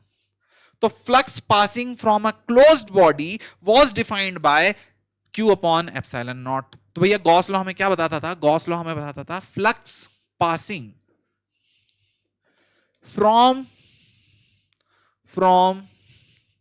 A closed body. ठीक है, क्लोज्ड सरफेस या क्लोज्ड बॉडी। ठीक है, क्लोज्ड बॉडी बोल दो या क्लोज्ड सरफेस बोल दो, यही बताता था हमें गॉस लॉ। तो गॉस लॉ अब मैग्नेटिज्म में लगाएंगे। अब बताओ कि भैया अगर मैंने एक मैग्नेट को ऐसे रखा, नॉर्थ पोल और साउथ पोल, और यहां पर नॉर्थ पोल को सिर्फ मैंने मैग्नेट के अंदर रख दिया, सिर्फ ये जो एक गॉसियन सरफेस मान ली, इस गॉसियन सरफेस के अंदर ये गॉसियन सरफेस मान ली, और इस गॉसियन सरफेस के अंदर मैंने सिर्फ नॉर्थ पोल रखा। ठीक है, तो क्या होगा? मैग्नेटिक, ये नॉर्थ पोल से मैग्नेटिक फील्ड लाइन ये पैदा नहीं करता, याद रखना, पॉजिटिव चार्ज पैदा करता था, ये पैदा नहीं करता। यहां से लाइन ऐसे जाना शुरू होगी, तो इससे और बॉडी सोचेगी अरे फ्लक्स तो पास हो रहा है, अरे मुझसे फ्लक्स पास हो रहा है। ये जो सरफेस है गॉसियन सरफेस, ये सोचेगी मुझसे तो फ्लक्स पास हो रहा है, अरे वाह मुझसे तो फ्लक्स पास हो रहा है। पर ये जितनी भी लाइन है ये घूम के साउथ पे जाएगी और वापस घूम के नॉर्थ में आ जाएगी। ये सारी लाइन घूम के इधर जाएगी, साउथ में इंटर होगी और वापस घूम के नॉर्थ पे आ जाएगी। तो सारी लाइन जो बाहर निकली वो घूम के वापस आ गई। क्योंकि मैग्नेटिक फील्ड लाइंस हमेशा क्लोज लूप बनाती है, तो तुम कहीं से भी उस लाइन को शुरू कर रहे हो वो घूम के वापस आ ही जाना है। समझ में आया? तो क्या जितनी लाइन बाहर जाएंगी वो हमेशा वापस आ जाएंगी? हाँ, क्योंकि क्लोज लूप है, कहीं से भी लाइन बाहर जा रही तो घूम के वापस आ ही जाना है। समझ गए? क्लियर है? सॉर्टेड है? तो ऐसा कभी भी नहीं होगा कि कहीं से लाइन पैदा हुई और चली गई, जैसा यहां हो रहा था कि लाइन पैदा हुई और चली गई। क्योंकि पॉजिटिव लाइन पैदा करता है और चली जाती है लाइन। समझ में आया? वहां पे हम क्या करते थे, अगर हमने एक डाइपोल को रखा एक लूप के अंदर, तो डाइपोल के अंदर पॉजिटिव चार्ज भी होता था, नेगेटिव चार्ज भी होता था, पॉजिटिव लाइन पॉजिटिव पैदा करता था और नेगेटिव खींच लेता था। तो डाइपोल की वजह से भी फ्लक्स जीरो होता था, क्योंकि कोई भी लाइन बाहर जा ही नहीं रही, पॉजिटिव ने पैदा करके बाहर भेजा, नेगेटिव ने वापस खींच लिया। तो एक डाइपोल की वजह से भी गॉसियन सरफेस से फ्लक्स हमेशा जीरो होता था। सेम चीज यहां होगी। तो नेगेटिव से, जो नेगेटिव है, सॉरी नॉर्थ पोल है, इससे लाइन बाहर जाएंगी, साउथ पोल से एंटर होकर वापस आ जाएंगी, तो हमेशा flux passing will be zero. Clear है? अब वहां पे फॉर्मूला देखो, वहां पर हम इलेक्ट्रोस्टैटिक में कैसे फॉर्मूला लिखते थे गॉस लॉ का, E dot D S is equals to Q upon enclosed upon epsilon naught, ऐसे लिखते थे। तो मैग्नेटिज्म में गॉस लॉ को कैसे लिखेंगे? मैग्नेटिज्म में गॉस लॉ को लिखेंगे B dot D S enclose will be equals to zero. और ये ट्रू है ऑलवेज, ऑलवेज, ऑलवेज ट्रू। भाई समझ में आ गई क्या तुम्हें बात इतनी अच्छे से? ऑलवेज ट्रू है ये चीज। क्लियर? अब यहां पे सारी चीजें काफी अच्छे से स्टेटमेंट वाइज, क्लियर वाइज इस तरह से तुम्हें दे रखी हैं। क्लियर? ओके, सॉर्टेड है, ठीक है। अर्थ का भी मैग्नेटिज्म कुछ इस तरह से होता है। अगर अपन अर्थ को एक सरफेस मान लें इस तरह से, और उसे बोलने कि भाई तुम्हारे अंदर से कितना फ्लक्स पास हो रहा है, या अर्थ से बाहर कितनी मैग्नेटिक फील्ड लाइन जा रही है, तो जीरो। अगर अर्थ के अगल बगल एक गॉसियन सरफेस, एक पूरा 3D सरफेस मान लें, तो क्या उससे कोई फ्लक्स पास हो रहा होगा? नहीं हो रहा होगा, क्योंकि अर्थ से भी जितनी लाइन यहां से पैदा हो रही है उतनी उतनी ही सारी खत्म हो जा रही हैं, कोई भी फ्लक्स पास नहीं हो रहा अर्थ से। समझ में आया क्या भैया? तो net magnetic flux through an closed surface kept in a magnetic field is, जल्दी से बता दो, जीरो। कोई भी क्लोज्ड सरफेस से मैग्नेटिक फ्लक्स पास हो ही नहीं सकता, इम्पॉसिबल। कभी भी मैग्नेटिक फ्लक्स किसी भी क्लोज्ड सरफेस से पास नहीं होगा। तो चलो फिर अपन देखते हैं अब मैटर। अब यहां भाई मैटर वाले में क्या मैटर हो गया है, ये चीज हमें समझना बहुत जरूरी है। समझ के हमें ये देखना है कि मैटर के अंदर हम क्या क्या पढ़ने वाले हैं। तो सबसे पहले हम पढ़ेंगे magnetisation, magnetising intensity, magnetic susceptibility, magnetic permeability, magnetic property of matter, बहुत सारा मैग्नेटिक हो गया। अब ये है क्या, ले देकर इसका लेना देना है मैटर से, कि किस तरह के मैटर होते हैं और वो कैसे मैग्नेटिक फील्ड से रिएक्ट करते हैं। अभी तक हमने जो सीखा है वो ये सीखा है कि मैग्नेटिक क्या होती है मैग्नेट्स, उसके बाद बार मैग्नेट्स क्या होती हैं, उनकी प्रॉपर्टी क्या होती है, क्या वो डाइपोल जैसा बिहेव करती है। बार मैग्नेट्स के बारे में सारी बातें सीख ली। बार मैग्नेटिक का जो मैग्नेट का गॉस्ट होता है वो भी देख लिया। तो हमने मैग्नेटिज्म से लेके जो बार मैग्नेट से रिलेटेड सारा मैग्नेटिज्म है वो पढ़ लिया। लेकिन अब हम क्या करने वाले हैं, हम देखने वाले हैं कि बार मैग्नेट जो दूसरे मटेरियल होते हैं उन पे कैसे इफेक्ट करती है। पानी के ऊपर बार मैग्नेट का मटेरियल कैसा होता है, इफेक्ट कैसा होता है, लकड़ी के ऊपर कैसा इफेक्ट होता है, लोहे के ऊपर जो इफेक्ट होता है वो कैसा होता है। तो ये इफेक्ट्स के बारे में अब हम थोड़ी ज्यादा बात करने वाले हैं, बार मैग्नेट्स के इफेक्ट मटेरियल्स के ऊपर। क्या आपको ये बात बहुत अच्छे से समझ में आई? तो इन्हीं चीजों के ऊपर आज हम बात करेंगे। अब यहां पर ये इतनी सारी चीजें हैं, ये क्या हैं, ये इनका क्या मतलब, मैग्नेटिक ये वो, मैग्नेटिक ऐसा वैसा, तो ये सारी चीजें मैं तुम्हें बहुत अच्छे से एनालॉजी से याद करा दूंगा, तुम्हें दिक्कत ही नहीं आएगी। चलो आगे बढ़ते हैं, आगे चल के देखते हैं। हम सबसे पहले देखेंगे मैग्नेटाइजेशन, ठीक है? अच्छा बताओ, इंडस्ट्रियलाइजेशन, ओके, नेशनलाइजेशन, ओके, यही सब चीज, ग्लोबलाइजेशन, है ना, यही सब सुना होगा तुमने। तो क्या हो रहा है, जैसे इंडस्ट्रियलाइजेशन, तो मतलब वहां पर इंडस्ट्री बनाई जा रही है, ठीक है? तो मैग्नेटाइजेशन का मतलब क्या हुआ, तुम्हें वर्ड से क्या समझ में आ रहा है कि मैग्नेटिक या फिर उसे मैग्नेट बनाया जा रहा है। तो मैग्नेटाइजेशन का मतलब उसके अंदर तुम क्या कर रहे हो, उसे मैग्नेट बना रहे हो, मतलब उसके अंदर तुम मैग्नेट बना रहे हो। बेटा ये समझे क्या, उसके अंदर तुम मैग्नेट बना रहे हो। ओके, तो जब भी आप मैग्नेट बना रहे होगे, किसी चीज को तुम मैग्नेट बना रहे होगे, मतलब उसको मैग्नेट जैसा बिहेव करवा रहे होगे, मतलब उसके अंदर मैग्नेटाइजेशन कर रहे होगे। तो बेटा मैग्नेटाइजेशन का मतलब समझ में आ गया, क्या होता है मैग्नेटाइजेशन, क्या होता है मैग्नेट बनाना।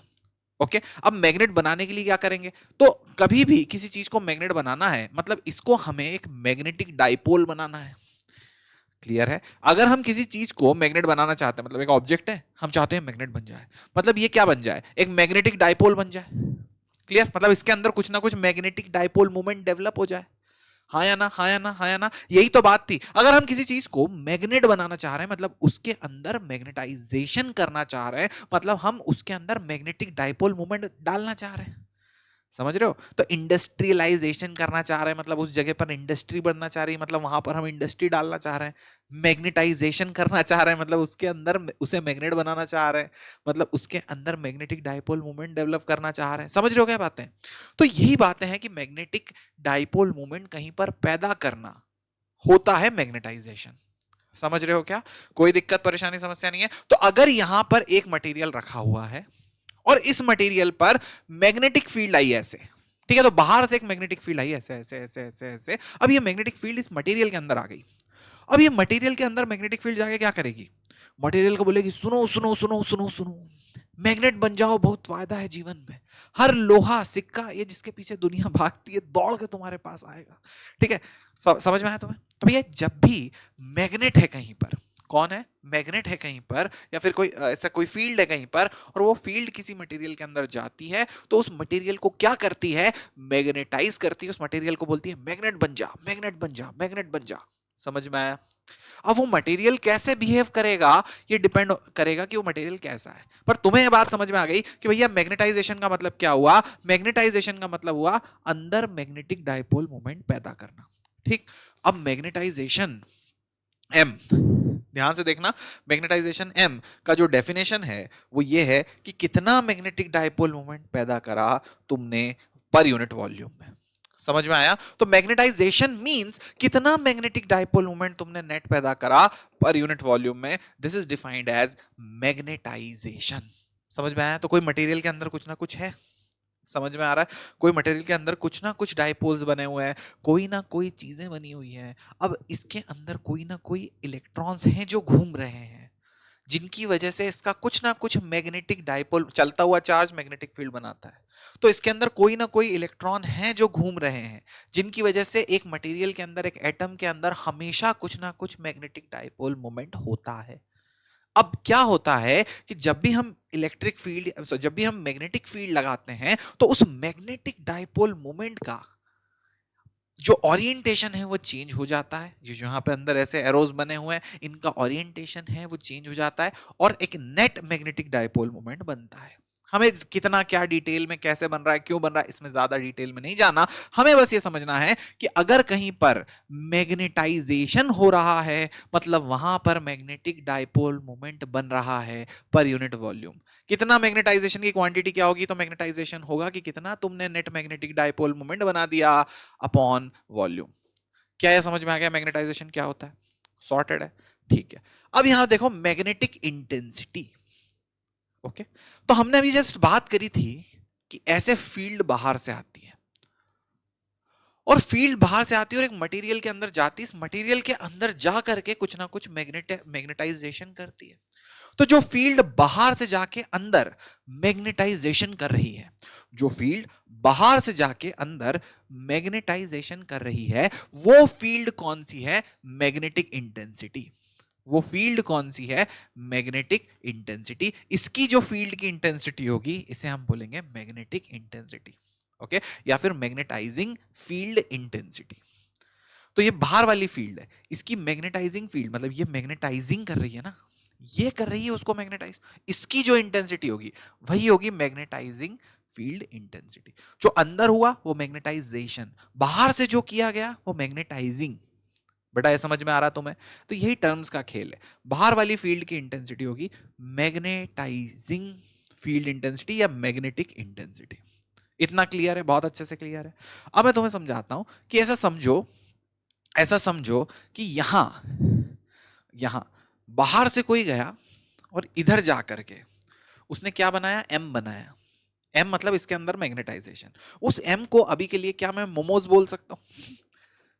ओके, इस एम को मैंने अभी के लिए क्या बोल दिया? मोमोज।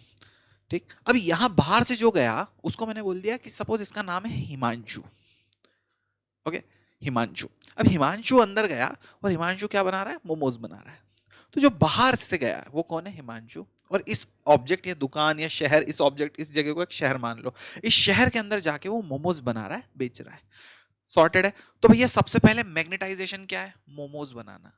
मैग्नेटाइजेशन क्या है? एम, मोमोज बनाना। ओके, और मैग्नेटाइजिंग इंटेंसिटी कौन मोमोज बना रहा है? जो मोमोज बना रहा है वो होगा मैग्नेटाइजिंग इंटेंसिटी, वो होगा एच। तो हिमांशु क्या होगा? एच। भाई बहुत अच्छे से क्लियर हो गई क्या ये वाली बात तुम्हें? मैग्नेटाइजिंग इंटेंसिटी क्या होगी? एच। कोई दिक्कत परेशानी समस्या तुम्हें यहां तक तो नहीं है? तो बाहर से अगर कोई फील्ड ऐसे आ रही है, इस फील्ड की जो इंटेंसिटी होगी वो होगी हिमांशु एच। ये एच को कैसे लिखेंगे? इस एच को लिख देंगे B outside upon mu naught. कोई दिक्कत तो नहीं? B outside upon mu naught. Okay, what is mu naught? Mu naught is permeability. Sorted है। अब यहां पे देखो, अगर अगर मुझे बी नॉट पता करना है तो मैं लिख दूंगा म्यू नॉट इंटू एच। कोई दिक्कत परेशानी समस्या तो नहीं है? यहां तक कोई दिक्कत तो नहीं है? चलो, अगर मुझे यहीं पे इसी चीज के बारे में और पढ़ना है तो देखो, एक मटेरियल के अंदर क्या होगा जब यहां मटेरियल इस तरफ आ गया। तो मटेरियल रखा हुआ है और इस मटेरियल के अंदर देखो, ये बाहर से फील्ड आई है। अब ये बाहर की फील्ड है और इस मटेरियल के अंदर जा रही है। अरे भाई क्या हुआ? हाँ, बाहर की फील्ड है, इस मटेरियल के अंदर जा रही है। तो बाहर वाली जो फील्ड है वो है बी नॉट। अंदर भी तो एक फील्ड डेवलप होगी क्योंकि अंदर मैग्नेटाइजेशन हुआ है। तो बाहर एक काम करते हैं, बी नॉट अभी नहीं लिखता हूं मैं, सीधा एच लिखता हूं। बाहर कौन है? हिमांशु।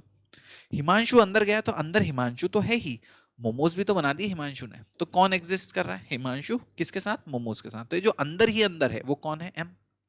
तो दो तरह की चीजें अंदर हैं। अंदर एक तो हिमांशु है और एक कौन है? मोमोज। सॉर्टेड, कोई दिक्कत परेशानी समस्या नहीं। तो अगर कहीं पर हिमांशु है तो हिमांशु को हम कैसे लिख देंगे? B outside upon mu naught. B outside upon mu naught. और अंदर अगर हम मोमोज की बात करें तो मोमोज will be equals to B magnetisation. मतलब मैग्नेटाइजेशन हुआ है। मोमोज कब बने? जब मैग्नेटाइजेशन हुआ, यही तो पढ़ा था। बाहर वाली फील्ड अंदर जाके क्या करेगी? मैग्नेटाइजेशन करेगी। तो यहाँ मैग्नेटाइजेशन होगा तो कुछ डायपोल मूवमेंट होगा, मतलब कुछ ना कुछ मैग्नेटिक फील्ड पैदा होगी। ये मैग्नेटिक फील्ड जो पैदा हुई है यही तो क्या है? एम है। मोमोज है। वो किसने करा है? एच ने। तो एच ने अंदर जाके एम बनाया। ठीक। तो एच की वजह से जो फील्ड है उस फील्ड को अपन लिखते हैं B naught upon M, B naught upon mu naught. ठीक। अंदर जो फील्ड बनी, इस फील्ड को बोलेंगे फील्ड बिकॉज ऑफ मैग्नेटाइजेशन। ठीक। तो अंदर ये एच की वजह से जो है वो तो है ही, पर एच ने अंदर जाके मैग्नेटाइजेशन कर दिया तो वो मैग्नेटाइजेशन हुआ है तो एक फील्ड बन गई है। ठीक। तो ऐसे समझो, एक फील्ड बाहर है, ये बी है, बी नॉट। वो किसकी वजह से? हिमांशु की है। अब इसके अंदर जो मोमोज पैदा हुए हैं उनकी वजह से भी तो फील्ड है। ये फील्ड कौन सी होगी? ये फील्ड होगी बी एच। ये कौन सी है? B O. ये अंदर जो फील्ड बनी है, सॉरी बी ओ, और अंदर जो फील्ड बनी है, अरे मेरे भाई, अंदर जो फील्ड बनी है वो कौन सी बनी है? बी। जल्दी बताओ कौन सी फील्ड बनी है? B B B B B B M. समझ गए? तो बाहर जो फील्ड है वो बी ओ है, अंदर जो फील्ड बनी है वो क्या है? बी एम है। बेटा बहुत अच्छे से समझ में आ गया। तो ये एक फील्ड बी ओ, अंदर ये फील्ड बनी है बी एम। तो टोटल फील्ड कितनी हो गई? बी लिखूंगा अगर मैं, तो अंदर टोटल फील्ड कितनी होगी? बाहर वाली तो बी ओ अंदर है ही, तो बाहर वाली तो बी ओ बाहर भी अंदर भी है। पर अंदर कोई नई फील्ड और बनी है। नई कैसे बन गई चीकू भैया? क्यों नई फील्ड बन गई? क्योंकि बाहर वाली फील्ड ने अंदर जाके फील्ड मैग्नेटाइजेशन करा ना। हिमांशु तो बाहर है ही, हिमांशु अंदर गया, हिमांशु ने अंदर जाके मोमोज बनाए, तो अंदर कौन होगा? हिमांशु। और उसने जो मोमोज बनाए वो मोमोज। समझ में आया तुम्हें? तो यहाँ पे एच भी है, एच बाहर भी है, एच अंदर भी है, पर अंदर एम भी है, मोमोज भी है। तो यहां पर टोटल की बात करें कि अंदर टोटल क्या क्या है, तो अंदर बीओ है जो बाहर भी था, और अंदर एक और कौन है? बी एम है जो मोमोज की वजह से बना। तो देखो यहां अंदर, अब अंदर क्या है? बी नॉट है और बी एम भी है। पर इसके ही साथ अगर मैं अंदर की बात करूं तो अंदर क्या है? बी नॉट है और बी एम भी है। पर इसी के साथ अगर इसे इलेबोरेटेड फॉर्म में लिखूं तो मुझे बी लिखना है, तो मैं बी नॉट को क्या लिख सकता हूं? म्यू नॉट इंटू एच, क्योंकि हिमांशु का है, बाहर वाला फील्ड हिमांशु का है, और अंदर वाला फील्ड किसका है? मोमोज की वजह से, एम की वजह से, मैग्नेटाइजेशन की वजह से। तो म्यू नॉट इंटू एम लिखूंगा। बड़ा समझ में आया क्या तुम्हें? तो जो टोटल है वो हिमांशु प्लस मोमोज दोनों की वजह से है। क्या ये बात तुम्हें बहुत अच्छे से समझ में आ गई? क्लियर हो गई? सॉर्टेड। ओके। तो देखो बेटा, हमारे पास ले देकर क्या क्या बचा? ध्यान से देखना। एक फील्ड है जो बाहर से आ रही है। ओके। तो एक बाहर वाली फील्ड होगी, हमेशा यही होगा जब भी कोई चीज का मैग्नेटाइजेशन हो रहा होगा तो बाहर से एक फील्ड आ रही होगी। अब ये फील्ड कहीं से आ रही है, इस फील्ड को हम बोल देंगे हिमांशु वाली फील्ड। इसी चीज को हम बोल देंगे B naught upon mu naught. Okay. ये होगी कौन सी? Magnetising intensity. ये किसी मटेरियल के अंदर जाएगी, तो सपोज यहां एक मटेरियल है, इस मटेरियल के अंदर ये चली गई। जैसे ये मटेरियल के अंदर चली जाएगी तो वहां पर क्या होगा? मोमोज बनाएगी। मतलब क्या बनाएगी? एम बनाएगी। तो इसने अंदर जाके कुछ एम बनाया। ये एम क्या है? मैग्नेटाइजेशन है। क्यों एम क्या है? मैग्नेटाइजेशन। क्योंकि इसके अंदर कुछ ना कुछ dipole movement, magnetic dipole movement इसने वहां जाके डेवलप कर दिया, जिसकी वजह से वहां अंदर क्या हो गया? मैग्नेटाइजेशन हो गया। मतलब अब ये किसके जैसा बिहेव कर रहा है? मैग्नेट के जैसा बिहेव कर रहा है। इसने बाहर वाली मैग्नेटिक फील्ड ने अंदर जाके इसको मैग्नेट बना दिया। अब इसके अंदर कुछ मैग्नेटाइजेशन है, तो इसके अंदर भी तो कुछ फील्ड होगी। वो फील्ड कितनी होगी? उस फील्ड को हम बोल देंगे BM. BM is equal to कितना होगा? म्यू नॉट इंटू एम, या फिर m इज इक्वल टू कितना होगा? bm upon mu naught. ठीक, तो बाहर की एक फील्ड थी, वो अंदर गई, उसने अंदर भी एक फील्ड बना दी। तो अंदर टोटल फील्ड कितनी होगी? अंदर बाहर वाली फील्ड प्लस मैग्नेटाइजेशन वाली फील्ड जो अंदर बनी है, वो दोनों फील्ड। अब दोनों फील्ड को अगर अपन इस टर्म में लिखें तो आ जाएगा mu naught into H plus mu naught into M. M समझ गए क्या बेटा? मैग्नेटाइजेशन वाली field mu naught into M वाली फील्ड। क्या बहुत अच्छे से तुम्हें सब कुछ समझ में आ गया? हर बार यही होगा, बाहर एक फील्ड होगी, वो अंदर एक जाएगी, दोनों तरफ कुछ ना कुछ फील्ड बनेगी। ये वाली फील्ड की वजह से अंदर एक फील्ड बनेगी, अंदर टोटल दोनों के सम के बराबर फील्ड होगी। क्या ये बात बहुत अच्छे से क्लियर है? यही चीज देखो जगह जगह देखने को आपको मिलेगी। जैसे यहां पर एक सोलोनॉइड है, सोलोनॉइड के अंदर फील्ड होती है, बिल्कुल होती है। कितनी फील्ड होती है? मुन्नी के बराबर फील्ड होती है, पिछले लेक्चर में हमने देखा था। अगर मैं यहां पर कोई और मटेरियल रख दूंगा, तो मैंने सोलोनॉइड के अंदर कोई और मटेरियल रख दिया, सपोज सोलोनॉइड के अंदर मैंने कुछ यहां पर एक मटेरियल रख दिया ऐसे, ओके, तो अब क्या होगा? सोलोनॉइड के अंदर उसकी फील्ड तो होगी, ये जो बाहर से जा रही है, जो बी नॉट फील्ड है वो तो सोलोनॉइड की फील्ड है बाहर, यहां पर पहले भी थी। जब मैंने यहां कोई मटेरियल रख दिया, तो उस मटेरियल के अंदर जो फील्ड होगी, इस जगह पे जो फील्ड होगी, ये यहां पे जो फील्ड होगी, वो कौन कौन सी होगी? सोलोनॉइड की फील्ड प्लस जो मोमोस की फील्ड डेवलप हुई है। मतलब ये सोलोनॉइड की वजह से यहां जो बन रहा है, ये कौन है? ये फील्ड कौन सी है? हिमांशु की फील्ड है। ठीक, पर यहां मटेरियल रख दिया तो हिमांशु मटेरियल के अंदर चला गया, बाहर तो है ही पर अंदर भी चला गया। अंदर जाके उसने मोमोस बना दिया, मतलब मैग्नेटाइजेशन कर दिया। मैग्नेटाइजेशन कर दिया मतलब एक और फील्ड अंदर डेवलप हो गई। ये फील्ड कितनी हो गई? बीएम। तो यहां कितना हो गया? B naught plus BM. इसके मटेरियल के अंदर दो फील्ड आ गई, एक तो बी नॉट थी मटेरियल के अंदर, एक बीएम भी हो गई, तो बी है बी नॉट प्लस बीएम। क्या तुम्हें बहुत अच्छे से समझ में आ गया भाई? ओके, अब बीएम किसके प्रोपोर्शनल था? एम के, तो इसको म्यू नॉट एम लिख दिया, जो अपन पहले ही पढ़ चुके हैं। ओके, अब यहीं पर बी नॉट किसके प्रोपोर्शनल है? एच के, तो इसको म्यू नॉट एच लिख देंगे। तो बी नॉट को म्यू नॉट एच लिख दिया और बीएम को म्यू नॉट एम लिख दिया, ये तो अपन पहले ही पढ़ चुके हैं। अब यहीं पे दोनों चीजों को पुट करा तो ये सारी की सारी चीजें तुम्हें लिखी हुई दिखेंगी। क्या बात बहुत अच्छे से समझ में आ गई भैया? हर एक बात बहुत अच्छे से समझ में आ गई। अब तो कंपनी चल रही है, तुम ये समझो कि जब भी फील्ड लाइंस जा रही हैं, जब भी फील्ड लाइंस जा रही हैं, वो किसी एक मटेरियल के अंदर इंटर हो रही हैं। जैसे सपोज यहाँ एक मटेरियल है, फील्ड लाइन जाएंगी मटेरियल के अंदर इंटर होंगी। जब भी वो मटेरियल के अंदर इंटर होंगी तो उसके अंदर एक फील्ड बनाएंगी, इसे बोल देंगे मोमोस। तो हिमांशु जा रहा है और एक मोमोस बना रहा है, ठीक है, हिमांशु जा रहा है, एक मोमोस बना रहा है। तो बहुत सारे हिमांशु होंगे अलग अलग, हिमांशु 1, हिमांशु 2, हिमांशु 3, तो बहुत सारे हिमांशु होंगे, वो जाएंगे और मोमोज बनाएंगे। क्लियर? अब भैया जब हिमांशु जाकर के मोमोज बना रहा है, तो बॉस है कंपनी का, वो बॉस का नाम है मैग्नेटिक ससेप्टिबिलिटी। ठीक, वो बॉस का नाम क्या है? Magnetic susceptibility. तो मैग्नेटिक ससेप्टिबिलिटी है एक्स बॉस, इसका नाम है एक्स बॉस। ठीक है, तो अब ये एक्स मैन बॉस या एक्स बॉस है, इसका काम सिर्फ इतना, ये पूछता है कि कितने मोमोज बने पर यूनिट हिमांशु। मतलब हर हिमांशु कितने मोमोज बना रहा है। बेटा समझो, एक्स का क्या काम है? एक्स का एक ही काम है, एक्स का एक ही काम है, बहुत सिंपल सा काम है। कहां गया भैया? हाँ, एक्स का एक ही काम है, x is equals to M H. तो यहां देखना जरा ध्यान से, x इज इक्वल्स टू कितने मोमोज बने पर यूनिट हिमांशु। सिंपल सी बात, ये h है ना, ये तो मोमोज कितने?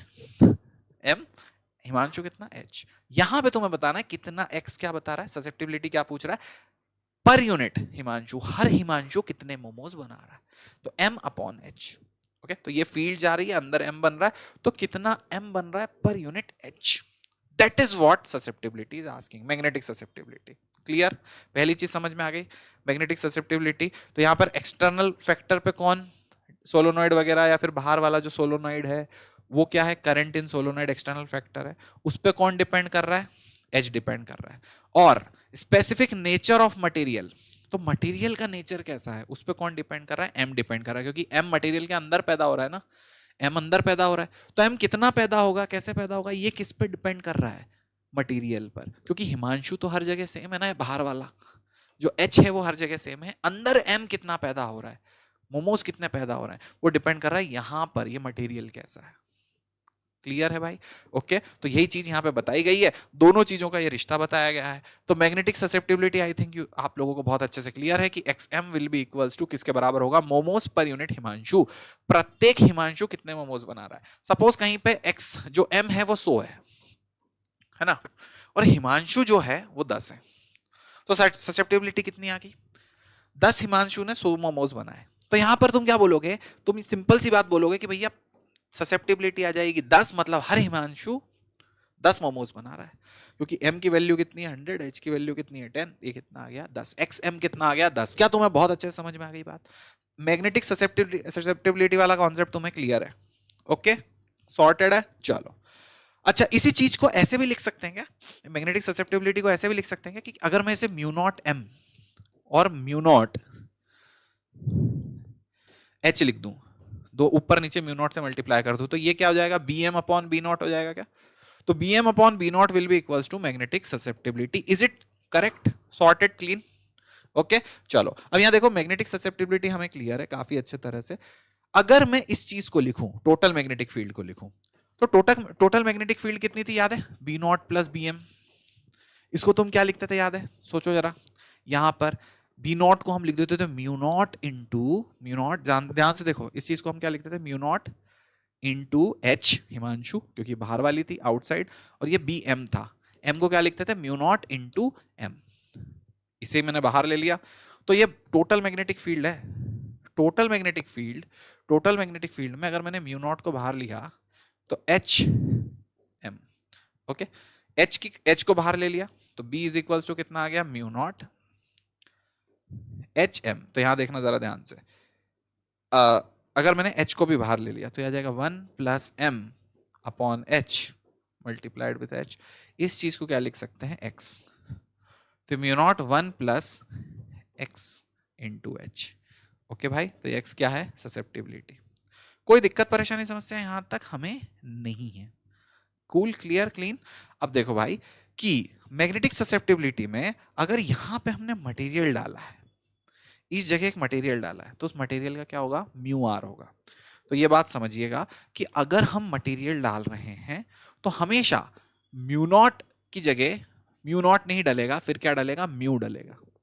म्यू नॉट नहीं डलेगा, म्यू डलेगा। अगर एयर है और अगर कोई और मटेरियल है, ठीक है, अगर कोई भी और मटेरियल है तो म्यू नॉट की जगह क्या डलेगा, म्यू आर म्यू नॉट। समझ गए? तो यहां एक रिलेटिविटी है, परमिएबिलिटी आ जाएगी, रिलेटिव परमिएबिलिटी आ जाएगी, जो अपन ने वहां भी पढ़ा था यार, पढ़ा था ना कि जब भी एप्सिलॉन नॉट कोई भी मटेरियल डाल देते तो एप्सिलॉन नॉट की जगह क्या होता है, E R into E not होता है।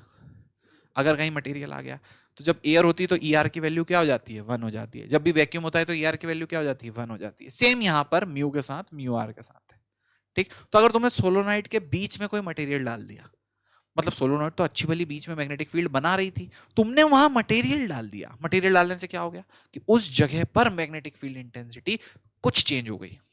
समझ में आई तुम्हें यह बात? काफी अच्छे से क्लियर हो गई क्या तुम्हें यह बात? अच्छा, अब मुझे एक बात बताओ कि ससेप्टिबिलिटी हमें बहुत अच्छे से क्लियर है, काफी सारी चीजें हमें काफी अच्छी तरह से क्लियर हो गई। अब अपन बात करते हैं मैग्नेटिक परमिएबिलिटी। अब मैग्नेटिक परमिएबिलिटी क्या होती है? तो मैग्नेटिक परमिएबिलिटी का जो कॉन्सेप्ट है वो कॉन्सेप्ट ये है कि म्यू, ये होती है magnetic permeability. Okay, magnetic permeability कैसे निकलेगी? तो अभी जस्ट हम पढ़ रहे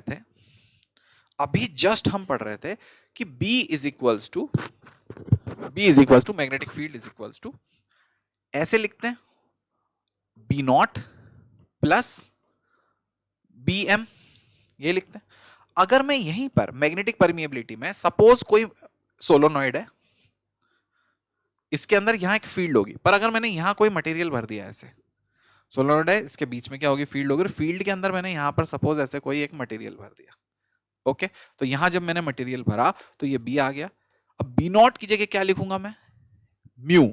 म्यू नॉट नहीं लिख रहा इस बार, म्यू लिख रहा हूं। क्यों, म्यू किसके बराबर होगा, म्यू बराबर होगा mu naught into mu R के, क्योंकि बीच में मटेरियल डाल दिया।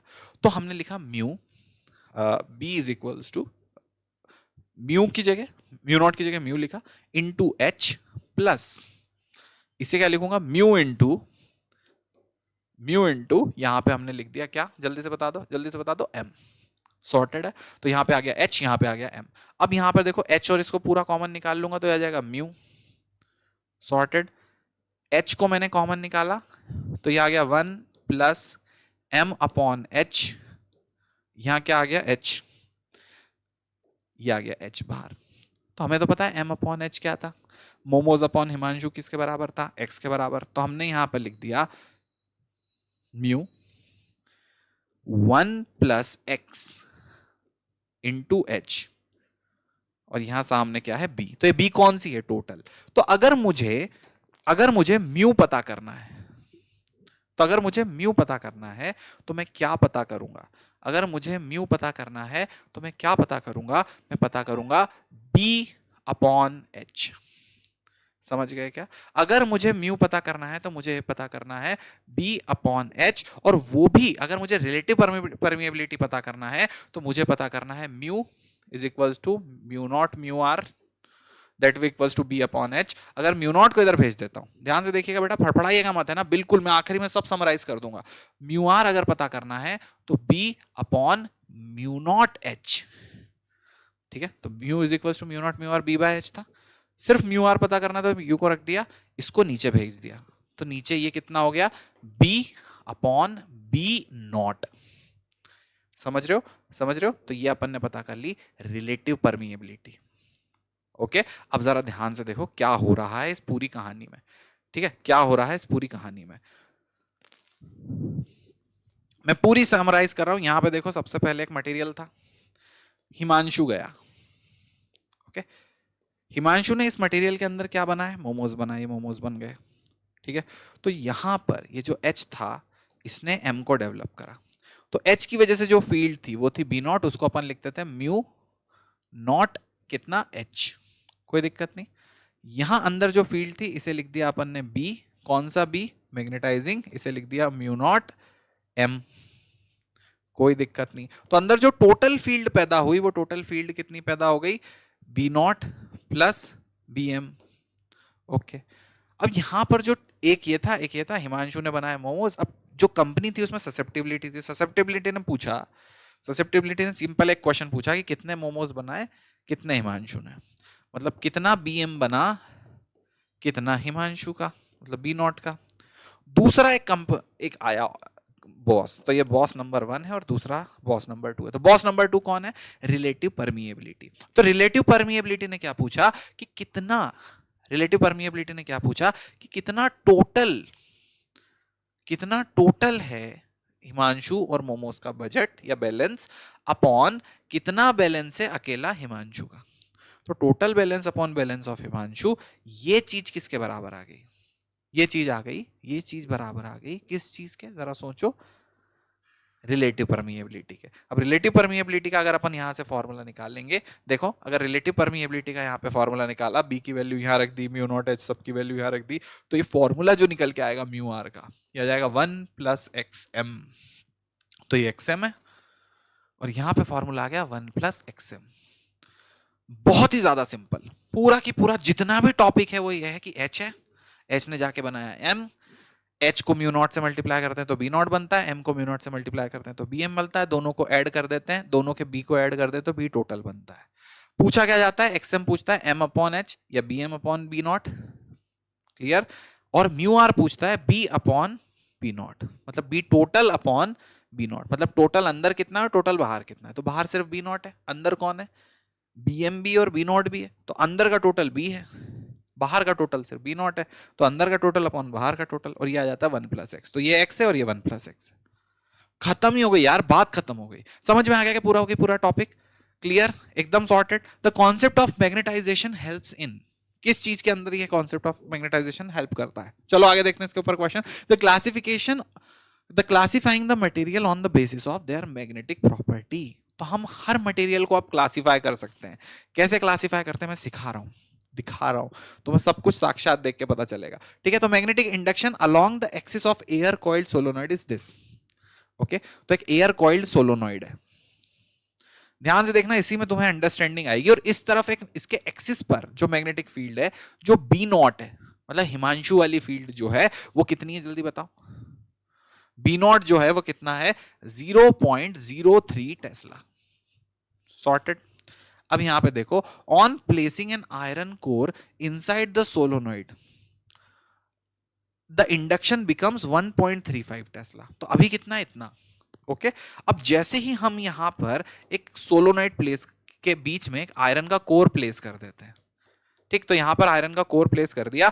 अब इस जगह जो मैग्नेटिक फील्ड है, यहां पर अब जो मैग्नेटिक फील्ड है वो बी कौन सी होगी, बी एम होगी, बी नॉट होगी, बी टोटल होगी। तो बेटा इसके अंदर अब जो मैग्नेटिक फील्ड दिखेगी वो तो टोटल दिखेगी ना, क्योंकि पहले सिर्फ बी नॉट थी। अब जैसे इसे रखा तो यहां एक बी नॉट तो है ही, बी एम भी आ गई होगी, तो टोटल यहां पर कुछ मैग्नेटिक फील्ड आ रही होगी जो आ रही है B M plus B not.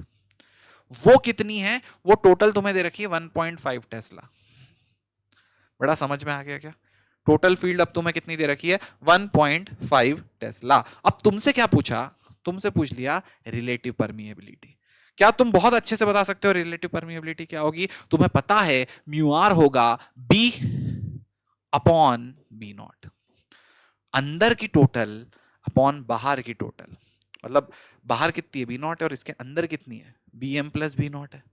तो अंदर का टोटल अपॉन बाहर का टोटल। तो अंदर का टोटल कितना आ रहा है जरा बताओ, 1.5, और बाहर का कितना आ रहा है, 0.03। इस चीज को अगर तरीके से लिखेंगे तो आ जाएगा लगभग 150/3, मतलब आंसर क्या आ जाएगा, 50। हाँ या ना, सॉर्टेड है क्या? बहुत अच्छे से समझ में आया भाई तुम्हें, क्लियर? अब यहां देखो मैग्नेटाइजिंग फील्ड, मैग्नेटाइजिंग फील्ड मतलब कौन, हिमांशु। क्लियर? मैग्नेटाइजिंग फील्ड कौन है भाई, हिमांशु। ये है, इतनी दे रखी है, बहुत बढ़िया। Produces a magnetic flux density, मतलब magnetic field. Magnetic flux density मतलब मैग्नेटिक फील्ड। ठीक है, तो कंफ्यूज कर रहे हैं। हमने पहले ही बात करी थी, electric flux density electric field होती है, इलेक्ट्रिक फील्ड लाइंस की डेंसिटी, इलेक्ट्रिक फील्ड लाइंस और इलेक्ट्रिक फ्लक्स सेम होता है, मैग्नेटिक फील्ड लाइन और मैग्नेटिक फ्लक्स सेम होता है।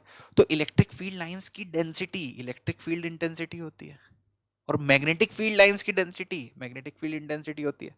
ठीक, तो वही मैग्नेटिक फ्लक्स डेंसिटी इतना टेस्ला है। ठीक है, फ्लक्स डेंसिटी मतलब मैग्नेटिक फील्ड, तो इसकी इतनी magnetic field in an iron rod. Clear? Then the relative permeability of the rod. तो तुम्हें पता है कि इसका तुम्हें एच दे रखा है, और तुमसे क्या पूछ दिया, रिलेटिव परमिएबिलिटी। क्या तुम्हें यह बात बहुत अच्छे से समझ में आ रही है कि तुम्हें क्या क्या दिया है? जरा ध्यान से देख दो। मैग्नेटाइजिंग फील्ड इंटेंसिटी मतलब तुम्हें एच दिया है, H is equals to 2 into 10⁻3, और बी दे रखा है, बी टोटल दे रखा है। ये बी टोटल मतलब बी नॉट जो हिमांशु का होता है प्लस बी एम, मतलब mu naught H plus mu naught M, ये सब मिला के तुम्हें बी दे रखा है। तो ये बी टोटल तुम्हें कहां का, इनसाइड का दे रखा है 8 पाई। ओके, और ये एच तुम्हें कितना दे रखा है, जरा जल्दी से बताओ, एच तुम्हें कितना दे रखा है, 2 इंटू 10⁻3। ओके, अब तुम्हें क्या पता करना है, तुम्हें पता करना है म्यू आर। तो म्यू आर कैसे पता चलेगा, जरा बताओ जल्दी से। म्यू आर को पता करने के लिए हम क्या करेंगे, म्यू आर को पता करने के लिए हम लिखेंगे B upon B naught. Okay, अब बी अपॉन बी नॉट में बी कितना होगा, जो दे रखा है 8 पाई, और बी नॉट में हम क्या लिखेंगे, mu naught multiplied with H. Okay, तो 8 pi multiplied with 4 pi into 10⁻⁻7। Mu naught की वैल्यू 4 पाई मल्टीप्लाई विथ 10⁻⁻7 होती है। इसे मल्टीप्लाई करेंगे 2 इंटू 10⁻3 से।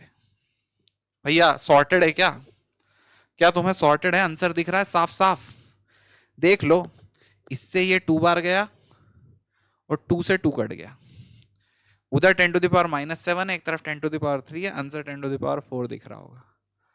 क्या क्लियर है क्या यार, सॉर्टेड है क्या यार? अब देखो बेटा, अपन बात करते हैं प्रॉपर्टी ऑफ मैटर की। बिल्कुल एकदम छोटा सा 5 मिनट में खत्म होने वाली चीज बची है। अब जरा ध्यान से देखना, समझना और सुनना। कि मोमोज कौन बनाता था? हिमांशु। जब भी हम हिमांशु को किसी मटेरियल के अंदर या किसी शहर के अंदर भेजते थे, मटेरियल को भी शहर मान लो, तो जब भी हिमांशु, ये एच मैग्नेटाइजिंग या फील्ड इंटेंसिटी या मैग्नेटिक इंटेंसिटी, हिमांशु जब जाता था किसी शहर के अंदर तो वहां वो क्या बनाता था? एम, मतलब मैग्नेटाइजेशन करता था, तो वहां मोमोज बनते थे। क्लियर? अब ये शहर में मोमोज कितने बनेंगे, कैसे बनेंगे, डिपेंड करेगा शहर कौन सा है। ठीक, तो ऐसे तीन तरह के शहर हैं। जो शहर हैं वो कितने तरह के शहर हैं? तीन तरह के शहर हैं। शहर की स्पेलिंग क्या होती है? शहर, ऐसे लिख दूंगा शहर, कुछ भी ठीक है। सिटी लिख रहा हूं मैं मुझे नहीं पता, मैं सिटी लिख रहा हूं। ठीक, तो यहां सिटी लिख दिया। तो तीन तरह के सिटी होंगे, ए, बी और सी। एक सिटी ऐसा होगा जिसमें मोमोज चलेंगे नहीं, लोग बोलेंगे ये क्या है, मोमोज मोमोज खाते रहते हो सारे लोग, तुम दिन भर मोमोज खाते रहते हो। तो ये वाली जो सिटी होगी इसमें मोमोज चलेगा ही नहीं। दूसरी वाली सिटी होगी बी वाली, उसमें मोमोज हाँ ठीक है थोड़ा बहुत चलेगा। तीसरी सिटी होगी वो कतई एकदम दिल्ली हो जाएगा, भोपाल जैसे भोपाल हो जाएगा, लोग पागल आए, ओ माय गॉड मोमोज।